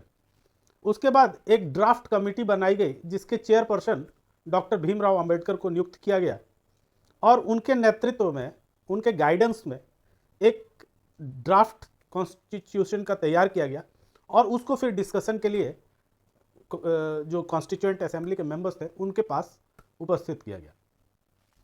Several round of discussions took place. बहुत सारे बार डिस्कशंस हुए, कई राउंड्स में डिस्कशंस हुए ऑन द ड्राफ्ट कॉन्स्टिट्यूशन। जो एक ड्राफ्ट कॉन्स्टिट्यूशन डॉक्टर अंबेडकर ने पेश किया in front of the constituent assembly, it was discussed by the members many times, clause by clause. इसको कई पार्ट्स में किया गया। जैसा कि हम लोग जानते हैं कि कॉन्स्टिट्यूशन जो है वो 25 पार्ट्स में है, इसके 25 पार्ट्स हैं। तो उन 25 पार्ट्स को एक एक पार्ट करके सारे पार्ट्स पे जबरदस्त डिस्कशंस हुए in the constituent assembly. More than 2000 amendments were consider. वो बहस इतनी जोरदार थी, आप इसका अंदाजा इस बात से ले सकते हैं कि 2000 से ऊपर अमेंडमेंट्स आए कि ये जो ड्राफ्ट की गई है कॉन्स्टिट्यूशन, इसमें 2000 से ऊपर अमेंडमेंट्स आए कि इसमें संशोधन की जरूरत है। The members deliberated for 114 days spread over 3 years। ये लगभग 3 साल लग गए इसको बनाने में और 114 वर्किंग डेज उन लोगों ने लगातार काम किया और तब 3 साल के अंदर एक लंबे ड्यूरेशन में ये संविधान हमारा तैयार हुआ। every document presented and every word spoken in the constituent assembly has been recorded and presented. ये जितनी भी कार्रवाई कॉन्स्टिट्यूएंट असेंबली में हुई इनको रिकॉर्ड किया गया और ये सारे लोगों के प्रेजेंस में इसको डिस्कस किया गया।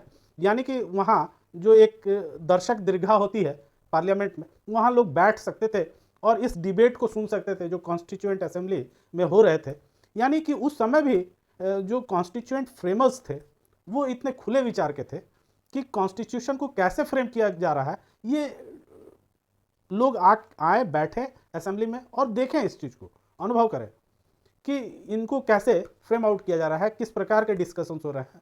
और मीडिया को भी इसमें आने की इजाज़त थी कि वो भी आ सकती है।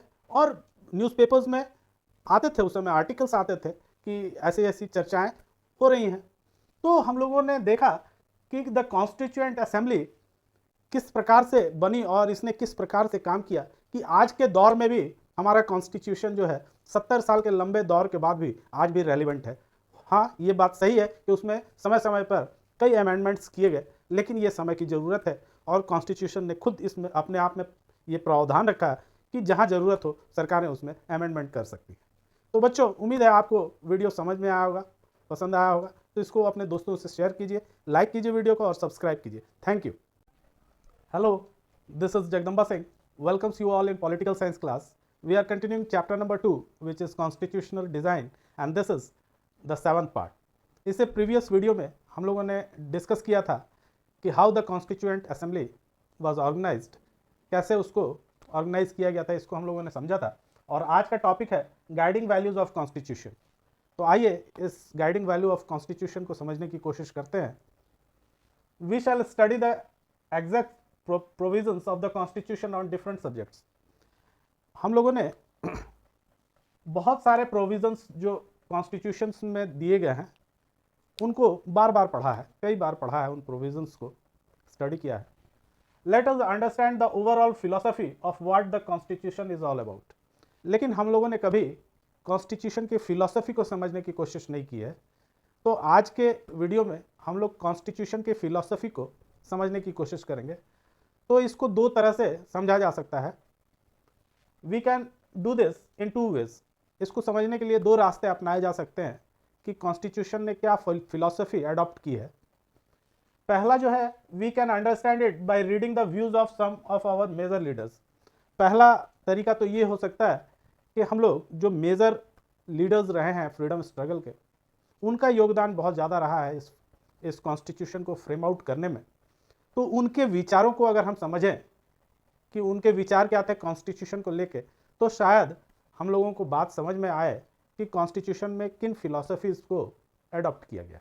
और दूसरी बात जो है, what the constitution say about its own philosophy, और कॉन्स्टिट्यूशन अपने आप में क्या कहना चाहता है अपनी फिलॉसफी को, ये भी समझने की ज़रूरत है। तो इसको कैसे समझा जा सकता है? This is what the preamble to the constitution does. हम जो प्रस्तावना है कॉन्स्टिट्यूशन में, उसमें कुछ फिलॉसफीज दी गई हैं और कॉन्स्टिट्यूशन खुद बताता है, समराइज करता है अपने आप को कि ये प्रिंसिपल और वैल्यूज़ जो है वो फिलॉसफी के तौर पे इस कॉन्स्टिट्यूशन का अंग है और इन्हीं पे आधारित पूरा कॉन्स्टिट्यूशन है। तो आइए इनमें से पहले point we can understand by reading the views of the leaders. तो आइए व्यूज़ को हम लोग कुछ लीडर्स के समझने की कोशिश करते हैं। इससे हम लोगों को पता चलेगा कि इन लीडर्स की क्या धारणा थी कॉन्स्टिट्यूशन को लेके और कॉन्स्टिट्यूशन में किन फिलॉसफीज को अडॉप्ट किया गया। आइए उन ड्रीम्स और प्रॉमिसेस को देखते हैं जो लीडर्स ने की थी। तो सबसे पहले हम लोग महात्मा गांधी के विचारों को देखेंगे कि कॉन्स्टिट्यूशन को लेकर महात्मा गांधी के क्या विचार रहे हैं। He was not the member of the constituent assembly. वो कोई कॉन्स्टिट्यूएंट असेंबली के मेंबर नहीं थे। गांधी जी ने अपने आप को कॉन्स्टिट्यूएंट असेंबली से बाहर रखा था। There were many leaders who follow his vision. लेकिन बहुत लीडर्स ऐसे थे कॉन्स्टिट्यूएंट असेंबली में जो गांधी जी के विजन को फॉलो करते थे। Years go writing in his magazine young India, उनके द्वारा एक मैगजीन निकाली जाती थी जिसका नाम था यंग इंडिया। उसमें 1931 में उन्होंने एक आर्टिकल लिखी और उस आर्टिकल में लिखा उन्होंने कॉन्स्टिट्यूशन के बारे में। उस आर्टिकल में उन्होंने कॉन्स्टिट्यूशन की क्या एक धारणा है उनके मन में, अपने विचारों को उन्होंने उस आर्टिकल में व्यक्त किया था। तो उसके कुछ अंश हम लोग देखने वाले हैं। And India in which there shall be no high class and low class of people. उनका यह विचार था कि जो कॉन्स्टिट्यूशन बनेगा और जो इंडिया भविष्य में होगी उसमें कोई हाई क्लास के लोग या लो क्लास के लोग ये इस प्रकार का कोई डिवीज़न इंडियन सोसाइटी में ना देखने को मिले। तो कॉन्स्टिट्यूशन को इस तरह से फ्रेम किया जाना चाहिए कि ये अंतर जो है, जो एक इकोनॉमिक अंतर है, इसको कह सकते हैं हम लोग कि इकोनॉमिक इक्वालिटी की परिकल्पना उन्होंने की थी कॉन्स्टिट्यूशन को लेकर, कि कॉन्स्टिट्यूशन जब भी बनेगा तो उसको इस तरह से होना चाहिए कि कोई हाई क्लास या लो क्लास ना हो सोसाइटी में। There can be no room in such an India for the crush of untouchability. Untouchability के लिए कोई भी स्थान इंडियन कॉन्स्टिट्यूशन में नहीं होना चाहिए। उनका ये मानना था, वो शुरू से ही इसके सख्त विरोधी थे, कि उन्होंने अनटचेबिलिटी को शुरू से ही उसका विरोध किया और उनका मानना था कि ये एक बहुत बड़ी कुरीति है हमारे समाज में और इसको बिल्कुल ही समाप्त हो जाना चाहिए जड़ से। इसके लिए कोई स्थान इंडिया में नहीं होना चाहिए। The crush of the intoxic drinks and drugs. उनका ये मानना था कि जो इंटॉक्सिक ड्रिंक्स या ड्रग्स होते हैं इनका प्रचलन बिल्कुल इंडिया में बंद होना चाहिए। किसी भी तरह के शराब या किसी भी तरह के ड्रग्स जो मनुष्य को नुकसान पहुंचाते हैं उनको प्रोहिबिट करना चाहिए और ये इन चीज़ों को कॉन्स्टिट्यूशन में लेकर के आया जाना चाहिए। Women will enjoy the same rights as man. महिलाओं को लेकर वो बहुत अवेयर थे और उनकी ये सोच थी कि वीमेंस को इक्वल राइट्स मिलने चाहिए, यानी जेंडर इनइक्वालिटी के खिलाफ वो हमेशा रहे और उनकी ये धारणा थी कि जो कॉन्स्टिट्यूशन बने उसमें सेम राइट्स दिए जाए वीमेंस को जो एक मेन के लिए होनी चाहिए। तो इस तरह से हम लोग महात्मा गांधी के विचारों से परिचित होते हैं कि उनका क्या एक कॉन्सेप्ट रहा अपने कॉन्स्टिट्यूशन को लेकर कि इंडिया का कॉन्स्टिट्यूशन जब बने। ये बातें उन्होंने 1931 में ही बताई थी। तो बातें तो पुरानी थी लेकिन इंडिया के संदर्भ में ये चीज़ें बहुत ज़रूरी थी। आइए एक और महान नेता डॉक्टर भीमराव रामजी अंबेडकर के विचारों को भी समझने की कोशिश करते हैं कि उन्होंने कॉन्स्टिट्यूशन को किस नज़रिए से देखा था। आज बड़ा शुभ अवसर है कि आज अंबेडकर जयंती भी है, तो इस दिन ये चर्चा हो रही है इस वीडियो में, ये एक बहुत बड़ी उपलब्धि है। तो आइए डॉक्टर अंबेडकर के विचारों को समझते हैं और देखते हैं कि डॉक्टर अंबेडकर जिन्हें ड्राफ्ट करने की जिम्मेवारी दी गई थी, उनको चेयरपर्सन घोषित किया गया था ड्राफ्ट कमेटी की, उन्होंने एक ज़बरदस्त कॉन्स्टिट्यूशन ड्राफ्ट किया और इसके लिए एक सैल्यूट डॉक्टर अंबेडकर को बनता है हम पूरे भारतीयों की ओर से। तो आइए उनके विचारों को भी देखते हैं कि क्या वो पूर्ण रूप से इस कॉन्स्टिट्यूशन से संतुष्ट थे या उनके मन में कुछ विचार ऐसे थे जो अधूरे रह गए। आइए समझते हैं इसको। Doctor Ambedkar criticise Mahatma Gandhi on the understanding of how inequalities could be removed. वो महात्मा गांधी के एक बहुत बड़े क्रिटिक के रूप में भी जाने जाते हैं। हम लोग जानते हैं कि उनके विचार हमेशा क्लैश करते थे और उनका ये मानना था कि गांधी जी और कांग्रेस जो पिछड़े वर्ग हैं समाज के, उनके लिए जितना कुछ कर सकते थे उतना उन्होंने नहीं किया, ऐसा अंबेडकर जी का मानना था। इसीलिए वो कांग्रेस को और महात्मा गांधी को हमेशा क्रिटिसाइज करते रहे और इनइक्वालिटीज़ को रिमूव करने को लेकर उनके और गांधी जी के बीच विचारों का हमेशा मतभेद बना रहा।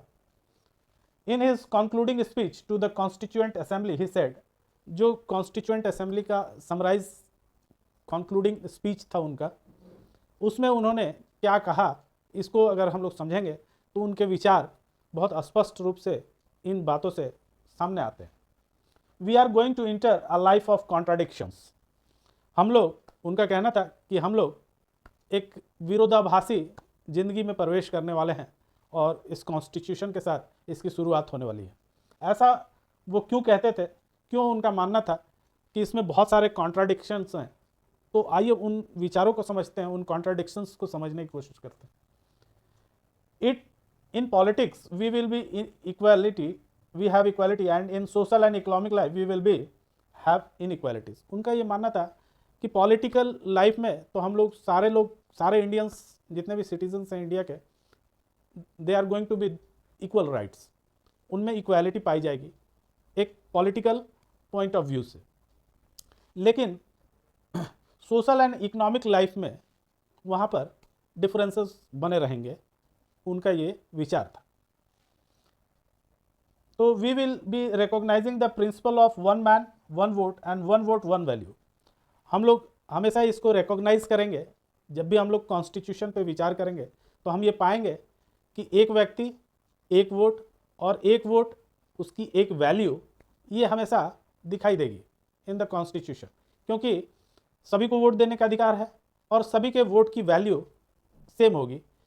तो ये बताता है कि all the peoples of India are equal politically, कि सब लोग पॉलिटिकली तो इक्वल होंगे, लेकिन इकोनॉमिकल और सोशल लाइफ में वहाँ पर डिफरेंसेस पाए जाएंगे, उसमें इक्वालिटी नहीं दिखाई देगी।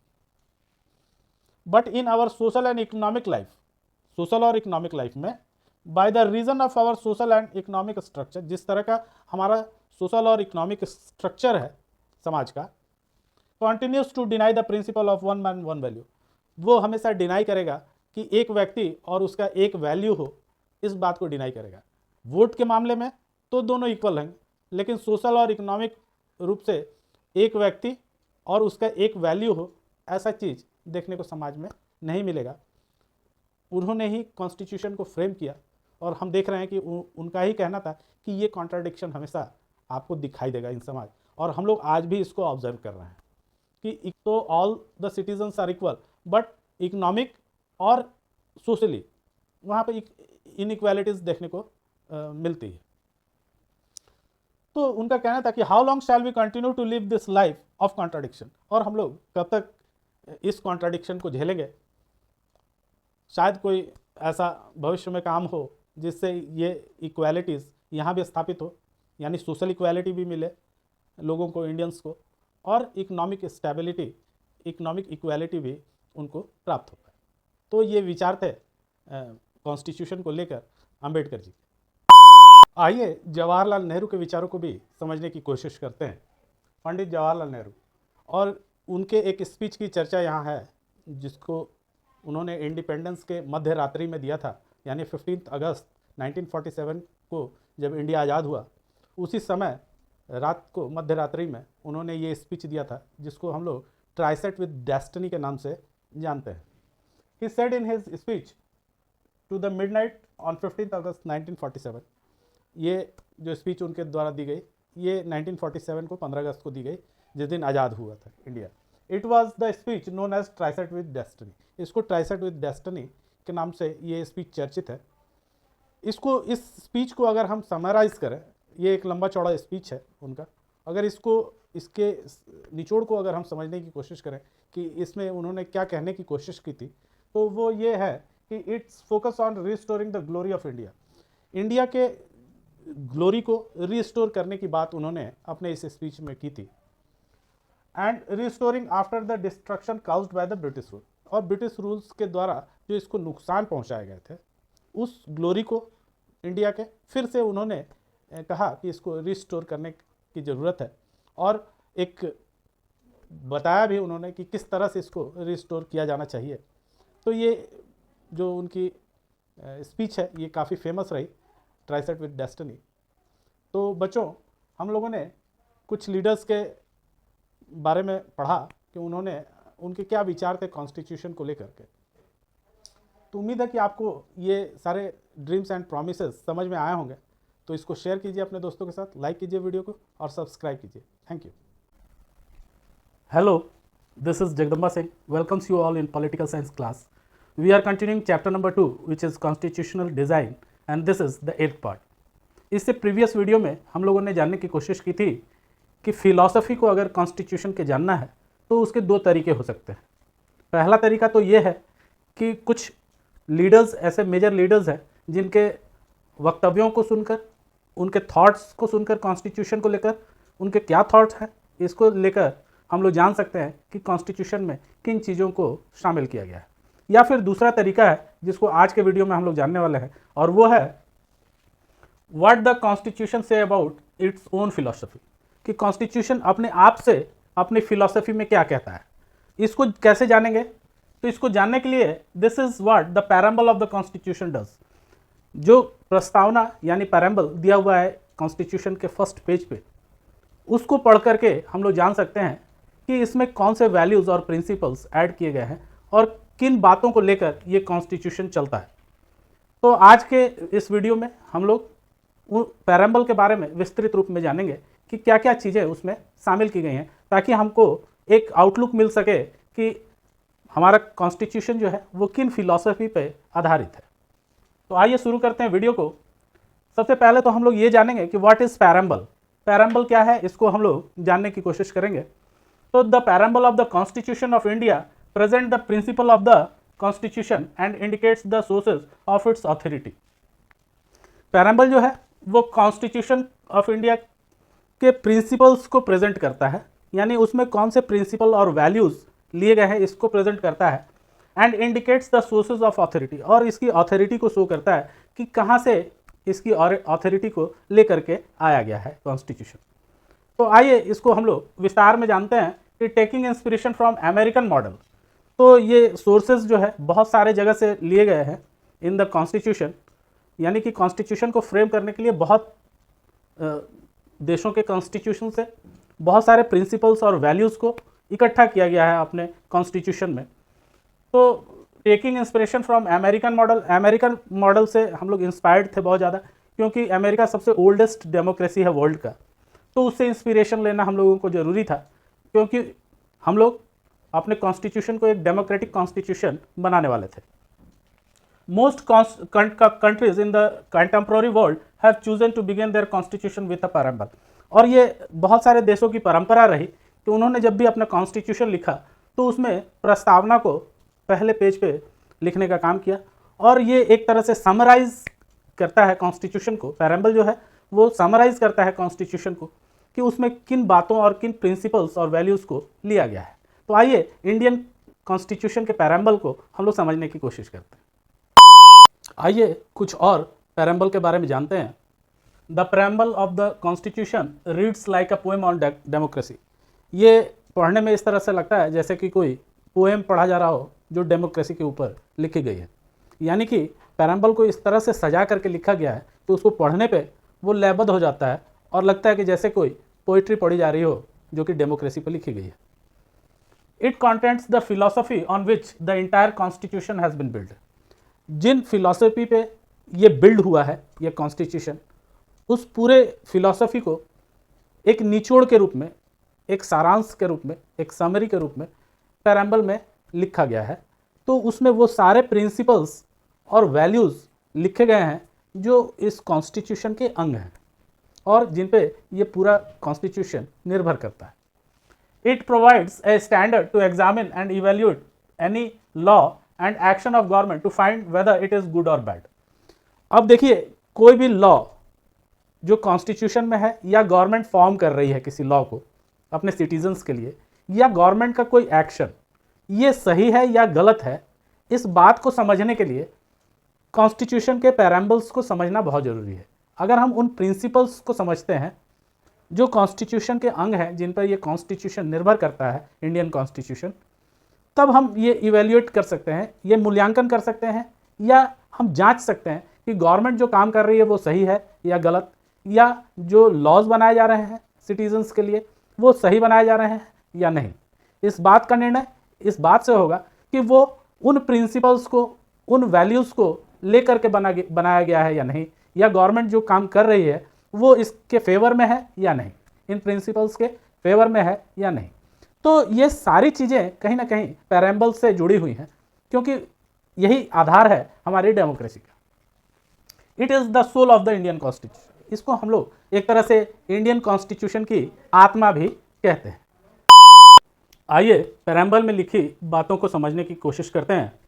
पहले लाइन जो है पैराम्बल की वो कहती है we the people of India. इससे क्या तात्पर्य है इसको समझते हैं। The constitution has been drawn up and enacted by the people through their representative and not handed down to them by a king or any outside powers। इस line से ये बातें स्पष्ट होती हैं कि ये जो कॉन्स्टिट्यूशन फ्रेम किया गया है, it is framed bye the people of India through choosing their representative. यानी कि इंडिया के पीपल्स ने जिन रिप्रेजेंटेटिव्स को चुना कि वो कॉन्स्टिट्यूशन फॉर्म करें, उनके द्वारा ही ये कॉन्स्टिट्यूशन फॉर्म किया गया है। एंड किसी किंग या किसी आउटसाइड पावर को इसमें इन्वॉल्व नहीं किया गया है। यानी कि कोई राजा या किसी अदर कंट्री का कोई इन्वॉल्वमेंट इस कॉन्स्टिट्यूशन को फ्रेम करने में नहीं है। दूसरा जो सबसे इम्पॉर्टेंट वर्ड है सॉवरेनिटी, इसको समझेंगे हम लोग कि ये क्या होती है। तो people have supreme rights to make decisions on the internal as well as external matters. People जो है इस कंट्री के, वो हमेशा सुप्रीम राइट्स उनको प्राप्त होगा कि वो जितने भी इंटरनल मैटर्स हैं देश के या जो एक्सटर्नल मैटर्स हैं देश के, उन सबको वो सॉल्व करें। यानी कौन सॉल्व करने वाला है? वो पीपल सॉल्व करने वाला है। No external power can dictate the government of India. जो गवर्नमेंट ऑफ इंडिया है वो लोगों के बिहाफ पर सारे डिसीजंस लेगी, जो भी इंटरनल मैटर्स होंगे या एक्सटर्नल मैटर्स होंगे इंडिया से रिलेटेड, वो सारे डिसीजंस गवर्नमेंट ऑफ इंडिया के द्वारा ली जाएगी, क्योंकि people of the India chosen the government as their representative. तो पीपल्स ने ही गवर्नमेंट को फॉर्म किया है और वो गवर्नमेंट को अधिकार पीपल्स ने दिया है कि वो किसी भी इंटरनल या एक्सटर्नल मामले में को सॉल्व करे, और किसी भी प्रकार के no external power can be dictate the government of India. और कोई भी बाहरी पावर यानी किसी अन्य देश का कोई पावर इंडियन गवर्नमेंट को कोई भी आदेश नहीं दे सकता है कि आपको ऐसा करना है। इस चीज़ को इंडियन गवर्नमेंट फॉलो नहीं करेगी, क्योंकि वो एक इंडिपेंडेंट कंट्री है, वो एक स्वावलंबी देश है और वो अपने निर्णय खुद लेगा। आइए इन शब्दों को भी समझते हैं। Socialist, wealth is generated socially and should be shared equally by society. यानी कि वेल्थ जो है वो जनरेट की जाएगी सोशली, यानी सब लोग मिल के वेल्थ को जनरेट करेंगे, and should be shared equally by society, और उसको सोसाइटी में इक्वली डिवाइड भी कर दिया जाएगा। Government should regulate the ownership of land and industry to reduce socio economic inequalities. जो सोशल और इकोनॉमिक इनइक्वालिटीज़ जो सोसाइटी में दिखाई देती है, उसके लिए कुछ रेगुलेशंस गवर्नमेंट को बनाने पड़ेंगे, और वो रेगुलेशंस जो हैं उसके द्वारा इंडस्ट्रीज़ को और लैंड के फॉर्म को चेंज किया जाएगा और उसको एक सोशलिस्ट रूप दिया जाएगा। अब हम लोग देखते हैं सेकुलर को। तो citizens have complete freedom to follow any religion. यानी कि इंडिया में सभी नागरिकों को जो भी वो रिलीजन को मानना चाहते हैं, जो भी वो रिलीजन में बिलीव करते हैं, उनको पूर्ण रूप से स्वतंत्र रूप से मानने का अधिकार उनको प्राप्त होगा देश में। But there is no official religion. Government treats all religious belief and practices with equal respect. यानी कि गवर्नमेंट का यानी भारत सरकार का कोई भी रिलीजन से कोई मतलब नहीं होगा, यानी कि कोई एक ऑफिशियल रिलीजन इंडिया का नहीं होगा। सभी रिलीजन्स के प्रति गवर्नमेंट सेम बिलीफ रखेगी और सेम फेथ रखेगी, सेम रिस्पेक्ट रखेगी। तो ये दोनों शब्द हम लोगों को समझ में आए। आइए कुछ और शब्द हैं उनको भी हम लोग समझते हैं। आइए डेमोक्रेटिक शब्द का मतलब समझते हैं कि a form of government where people enjoying equal political rights elect their rulers and hold them accountable। यानी कि एक ऐसा गवर्नमेंट जिसमें पीपल जो है वो इक्वल पॉलिटिकल राइट्स को एंजॉय करे, ऐसी गवर्नमेंट हो जहां लोग इक्वल राइट्स जो उनके पॉलिटिकल राइट्स हैं उसको एंजॉय करें, और उसमें जो रूलर्स हैं वो अकाउंटेबल होने चाहिए। यानी कि वो जवाबदेह होने चाहिए पब्लिक को कि कोई भी लॉ बना रहे हैं या कोई भी वेलफेयर का काम कर रहे हैं तो वो उसके प्रति जवाबदेह हों और they are answerable to the people. The government is run according to some basic rules. और गवर्नमेंट कुछ बेसिक रूल्स के साथ ही चलाई जाए, और वो बेसिक रूल्स कॉन्स्टिट्यूशन में दिए जा रहे हैं। आइए रिपब्लिक को समझते हैं। The head of the state is an elected person. जो हेड ऑफ द स्टेट होगा वो एक इलेक्टेड पर्सन होगा, ना कि and not a hereditary position. ये कोई वांशिकी अनुवांशिकी इसमें नहीं देखी जाएगी कि पिता के बाद पुत्र बन रहा हो, ऐसा हेरिडिटी उसमें नहीं होगा, उस पोजीशन को होल्ड करेगा कोई। उस पोजीशन पर वही व्यक्ति बैठेगा जो पब्लिक के द्वारा इलेक्ट किया जाएगा। तो हम लोगों ने डेमोक्रेटिक को भी समझ लिया कि डेमोक्रेटिक फॉर्म में सभी सिटीजन्स को इक्वल पॉलिटिकल राइट्स होंगे और जो गवर्नमेंट होगी वो अकाउंटेबल होगी, अपने काम के लिए आंसरेबल होगी टू द पब्लिक, और कुछ बेसिक रूल्स ऐसे होंगे जिससे वो गवर्नमेंट चलेगी। और रिपब्लिक का हम लोगों ने समझ गया कि जो हेड ऑफ स्टेट होगा वो एक इलेक्टेड पर्सन होगा और कोई ऐसा पर्सन नहीं होगा जो किसी हेरिडिटी से आता हो, यानी कि पिता के बाद पुत्र यानी सक्सेशन के तौर पे वो कोई पोजीशन को होल्ड नहीं कर सकता है। जस्टिस और लिबर्टी दो ऐसे शब्द हैं जो किसी भी कंट्री के सिटीजन्स के लिए बहुत मायने रखते हैं। आइए इनको भी समझते हैं। Justice, citizen cannot be discriminated on the ground of caste, religion and gender. किसी भी देश के नागरिक जो हैं वो उनको डिस्क्रिमिनेट नहीं किया जा सकता है on the basis of religion, caste and gender, यानी कि कास्ट के आधार पे, रिलीजन के आधार पर और जेंडर के आधार पे उनके साथ यानी सिटीजन्स के साथ का आपस में कोई भेद ना हो, उनके बीच में डिस्क्रिमिनेशन ना हो। Social inequalities have to be reduced. जो भी सोशल इनइक्वालिटीज समाज में हैं, जो डिफरेंसेस हैं समाज में, उनको ख़त्म किया जाना चाहिए। Government should work for the welfare of all. किसी भी कंट्री के जो गवर्नमेंट होगी उसको वहाँ के वेलफेयर के लिए काम करना पड़ेगा और सबके कल्याण की बात सोचनी होगी सारे नागरिकों, specially for the disadvantage group. जो ऐसा ग्रुप हो जो हमेशा से पिछड़ा रहा है उनको खास करके मदद की आवश्यकता होती है। आइए लिबर्टी को समझते हैं। There are no unreasonable restrictions on the citizens. किसी भी देश के नागरिक के ऊपर कोई अनरीजनेबल रिस्ट्रिक्शंस नहीं होने चाहिए, उनको फ्रीडम मिलना चाहिए, उनको लिबर्टी मिलनी चाहिए। इन व्हाट दे थिंक, जो वो सोचते हैं उसके लिए उनको आज़ादी मिलनी चाहिए। How they wish to express their thoughts, वो कैसे अपने थॉट्स को एक्सप्रेस करेंगे, अपने विचारों को कैसे व्यक्त करेंगे, इसकी आज़ादी उनको होनी चाहिए। और उसके लिए जो भी एक्शंस उनको लेने हो उसको लेने की इजाज़त उनके पास होनी चाहिए। तो हम लोग देख रहे हैं कि जो जस्टिस में ये बताया गया कि जो डिस्क्रिमिनेशन किया जाता है in the society on the basis of religion, caste and gender, इसको ख़त्म किया जाना चाहिए। ऐसा नहीं होना चाहिए समाज में। और जितने भी इनइक्वालिटीज़ है उनको गवर्नमेंट को रिमूव करना चाहिए सोसाइटी से। जो डिसएडवांटेज ग्रुप है उनके लिए स्पेशली वर्क करना चाहिए गवर्नमेंट को, और सारे नागरिकों को भी वेलफेयर स्कीम्स का फ़ायदा हो, ये जिम्मेवारी गवर्नमेंट की होनी चाहिए। और लिबर्टी में हम लोगों ने जाना कि किसी भी प्रकार के अनरीजनेबल रिस्ट्रिक्शंस लोगों पे नहीं लगाने चाहिए, उनको अपने थॉट्स को व्यक्त करने की आज़ादी होनी चाहिए, वो अपने एक्शंस में उस चीज़ को व्यक्त कर पाएँ, इसकी लिबर्टी उन्हें होनी चाहिए, उनको फ्रीडम मिलना चाहिए। इक्वालिटी एंड फर्टर्निटी, इसको देखते हैं। All are equal before the law. जितने भी सिटीजन्स हैं इस कंट्री के, सभी सिटीजन्स इक्वल होंगे in the eyes of law, यानी कानून की दृष्टि से सभी सिटीजन्स को एक समान माना जाएगा और एक तरह के अपराध के लिए एक तरह की सज़ा होगी, चाहे वो कोई भी व्यक्ति हो। The traditional social inequalities have to be ended. जो एक ट्रेडिशंस बना हुआ है किसी इनइक्वालिटी को लेकर के, वैसी इनइक्वालिटीज़ को समाज से बिल्कुल समाप्त कर देने की ज़रूरत है। The government should ensure equal opportunity for all. और सबको गवर्नमेंट को चाहिए कि समान अवसर प्रदान करे ताकि वो ग्रो कर पाएँ, उनमें डेवलपमेंट हो पाए। तो पूरे देश की डेवलपमेंट वहाँ के सिटीजन्स के डेवलपमेंट पे निर्भर करती है, इसलिए हर व्यक्ति ग्रो करे, ये जिम्मेवारी गवर्नमेंट की होनी चाहिए और इसके लिए वो माहौल क्रिएट करे। Fraternity, all of us should behave as if we are member of the same family.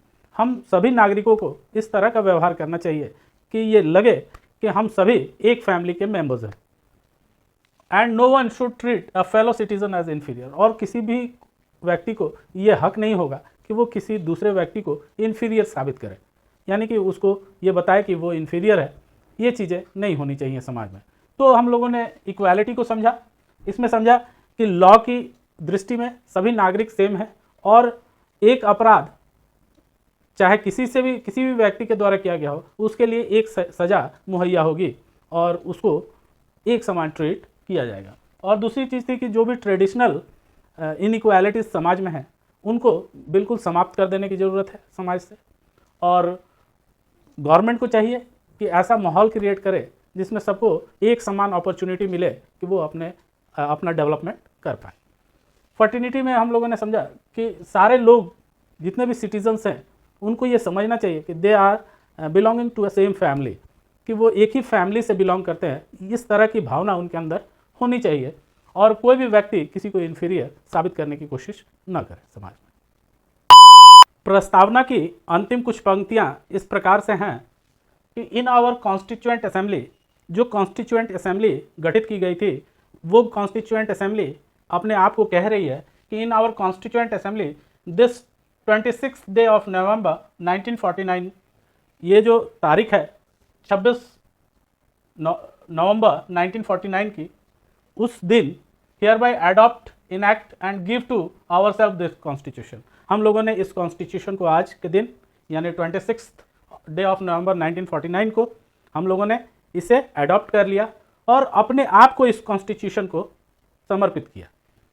Our self this constitution यानी सारे नागरिकों को रिप्रेजेंट कर रहे थे ये कॉन्स्टिट्यूएंट असेंबली के मेंबर्स, तो सारे नागरिकों की तरफ से उन्होंने इस बात को एक्सेप्ट किया कि we are adopting on this date the constitution, और ये आज से सभी के द्वारा इसे स्वीकार किया गया है।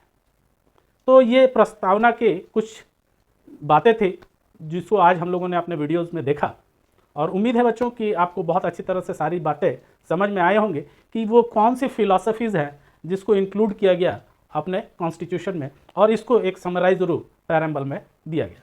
तो दोस्तों के साथ शेयर कीजिए इस वीडियो को, लाइक कीजिए और सब्सक्राइब कीजिए। Thank you.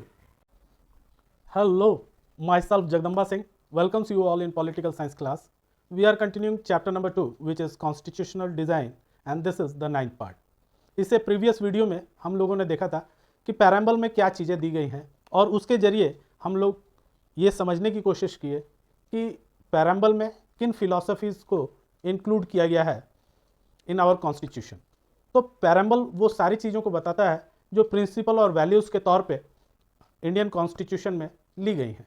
और आज जिस टॉपिक पे हम लोग चर्चा करेंगे वो है institutional design. This will be the last video of this chapter.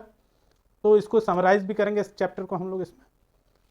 तो आइए शुरू करते हैं कॉन्स्टिट्यूशनल डिज़ाइन को, कि constitution is not merely a statement of values and philosophy. ये कि केवल वैल्यू और ही इसमें नहीं है कॉन्स्टिट्यूशन में, बल्कि और भी बहुत सारी चीज़ें कॉन्स्टिट्यूशन के अंदर हैं। A constitution is mainly about embodying these values into institutional arrangement. ये जो values और philosophy हम लोग देख रहे हैं, जो principles पैराम्बल के द्वारा हम लोगों ने समझे, ये सारी चीज़ें एक institution के तौर पे चेंज हो जाती हैं और उन institution के जरिए ही एक democratic देश चलता है। तो a constitution is mainly about embodying these values into institutional arrangement. तो इसी को हम लोग देखते हैं कि किस तरह से ये वैल्यूज़ और प्रिंसिपल्स जो दिए गए हैं कॉन्स्टिट्यूशन में वो इंस्टीट्यूशन के जरिए नज़र आते हैं। It is long and detailed document that needs to be amend quite regularly to keep it update. ये जो डॉक्यूमेंट है जिसको हम लोग कॉन्स्टिट्यूशन कह रहे हैं या कॉन्स्टिट्यूशन के नाम से जानते हैं, ये जो डॉक्यूमेंट है ये बहुत डिटेल्ड डॉक्यूमेंट है। इसमें बहुत सारी चीज़ें हैं जो समय और परिस्थितियाँ जिस तरह से बदलती हैं, इनमें भी अमेंडमेंट्स लाने की ज़रूरत पड़ती है, क्योंकि बदलते हुए हालात में नीतियों को बदलना ज़रूरी होता है। ये एक पॉलिटिकल तरीका है कि जब भी सिचुएशंस बदलते हैं तो नीतियों में भी परिवर्तन आता है। हालात जैसे जैसे बदलते हैं वैसे वैसे नीतियों में भी परिवर्तन लाने ज़रूरी हो जाते हैं। तो ये ज़रूरी हो जाता है कि ये जो एक बहुत डिटेल्ड डॉक्यूमेंट है हमारा, जिसके द्वारा देश को गवर्न किया जा रहा है, उनमें सारे वो वैल्यूज़ और प्रिंसिपल इंक्लूड हैं जिसके द्वारा इंस्टीट्यूशन गवर्न हो रहे हैं, तो उसमें भी अमेंडमेंट्स लाए जाने चाहिए। The framers of the constitution did not see it as a sacred static and unalterable law. जब फ्रेमर्स ने इसको कॉन्स्टिट्यूट किया तो उन्होंने इसको बिल्कुल स्टैटिक नहीं बनाया। वो भी जानते थे कि इसमें समय समय पर परिवर्तन जरूरी होंगे, इसलिए उन्होंने कॉन्स्टिट्यूशन के अंदर अमेंडमेंट्स के प्रावधान भी किए कि जब भी ज़रूरत हो गवर्नमेंट उस हिसाब से इसको समय समय पर परिवर्तित करते रहे और इसको समय के मुताबिक ढाला जा सके। They made provisions to incorporate changes from time to time. और जिस तरह से मैंने बताया कि जो फ्रेमर्स थे उन्होंने इस चीज़ के की इम्पोर्टेंस को समझा कि एक स्टैटिक वे में ये नहीं चल सकता है कि एक बार बन गया और वो बरसों बरस चलता जाए, सैकड़ों बरस चले, एक ही संविधान जो लिखा हुआ है वो बिल्कुल अमिट हो जाए, उसको थोड़ा सा भी इधर उधर नहीं किया जा सकता है। तो ये चीज़ें सही नहीं है। इसलिए उसमें कॉन्स्टिट्यूशन में उन लोगों ने अमेंडमेंट के प्रावधान भी रखे ताकि समय समय पर जिस तरह से ज़रूरतें परिवर्तित हों उस तरह से इसे भी परिवर्तित किया जाए और इसमें भी सुधार की आवश्यकता पड़े। This changes are called amendments, और इन्हीं को अमेंडमेंट्स कहा जाता है जो समय समय पर कॉन्स्टिट्यूशन में नई चीज़ों को मोल्ड किया जाता है और नई चीज़ें प्रस्तुत की जाती हैं। तो शुरू में बहुत 395 आर्टिकल्स थे जो बढ़ते बढ़ते 470 तक पहुंच गए। तो हम लोग देख रहे हैं कि अमेंडमेंट्स जो है वो लगातार हो रहे हैं और अभी तक 100 से ऊपर अमेंडमेंट्स कॉन्स्टिट्यूशन में हो चुके हैं इन 70 वर्षों 75 वर्षों में। तो ये एक समय की मांग है और जिस तरह से हालात चेंज होते हैं, जिस तरह से उसका डिमांड महसूस होता है, ये अनुभव करती है सरकार कि नहीं यहाँ अमेंडमेंट की ज़रूरत है, तो फिर कॉन्स्टिट्यूशन के अंदर समय समय पर परिवर्तन किए जाते हैं जिनको हम लोग अमेंडमेंट्स कहते हैं। आइए इंस्टीट्यूशनल डिज़ाइन को समझते हैं। The constitution describe the institutional arrangement in a very legal language. जब हम कॉन्स्टिट्यूशन को पढ़ना शुरू करते हैं तो ऐसा लगता है कि जैसे उसमें जो चीज़ें दी गई हैं वो बहुत ही लीगल लैंग्वेज में लिखी गई हैं। If you read the constitution for the first time, अगर आप पहली बार कॉन्स्टिट्यूशन को पढ़ेंगे तो ऐसा आप महसूस करेंगे कि it can be quite difficult to understand, कि ये बहुत कठिन है समझने में, क्योंकि सारी चीज़ें एक लीगल एक्सपेक्ट में लिखी गई हैं और पहली बार पढ़ने वाले व्यक्ति को ऐसा लगता है कि मैं तो कोई लीगल एक्सपर्ट नहीं हूँ, मुझे लीगल कोई बहुत जानकारी तो है नहीं, तो इस कॉन्स्टिट्यूशन को कैसे इंटरप्रेट किया जाए, कैसे इसको समझा जाए, कैसे इसके लैंग्वेज को अंडरस्टैंड किया जाए, ये एक कठिनाई थोड़ी सी महसूस होती है। The basics institutional design is not very difficult to understand, लेकिन इसकी बेसिक जो इंस्टीट्यूशनल डिज़ाइन है वो बिल्कुल ही सरल है, बिल्कुल ही आसान है, जिसको कोई एक बहुत ही इनिशियल स्टेज में जो व्यक्ति इसको पढ़ रहा है वो भी इसको आसानी से समझ सकता है। The Indian constitution lay down a procedure for choosing person to govern the country. कौन लोग इस कंट्री को गवर्न करेंगे इसकी चर्चा इसमें है कि कैसे उनको चूज़ किया जाएगा, जो लोग इस देश को चला लेंगे उन व्यक्तियों को कैसे चूज़ करेगी कंट्री के लोग, कैसे चूज़ करेंगे उनको। ये एक प्रोसीजर के तहत ये सारी चर्चाएं कॉन्स्टिट्यूशन में है। वो तरीका बताया गया है कि कैसे पीपल्स इन लोगों को इलेक्ट करेंगे।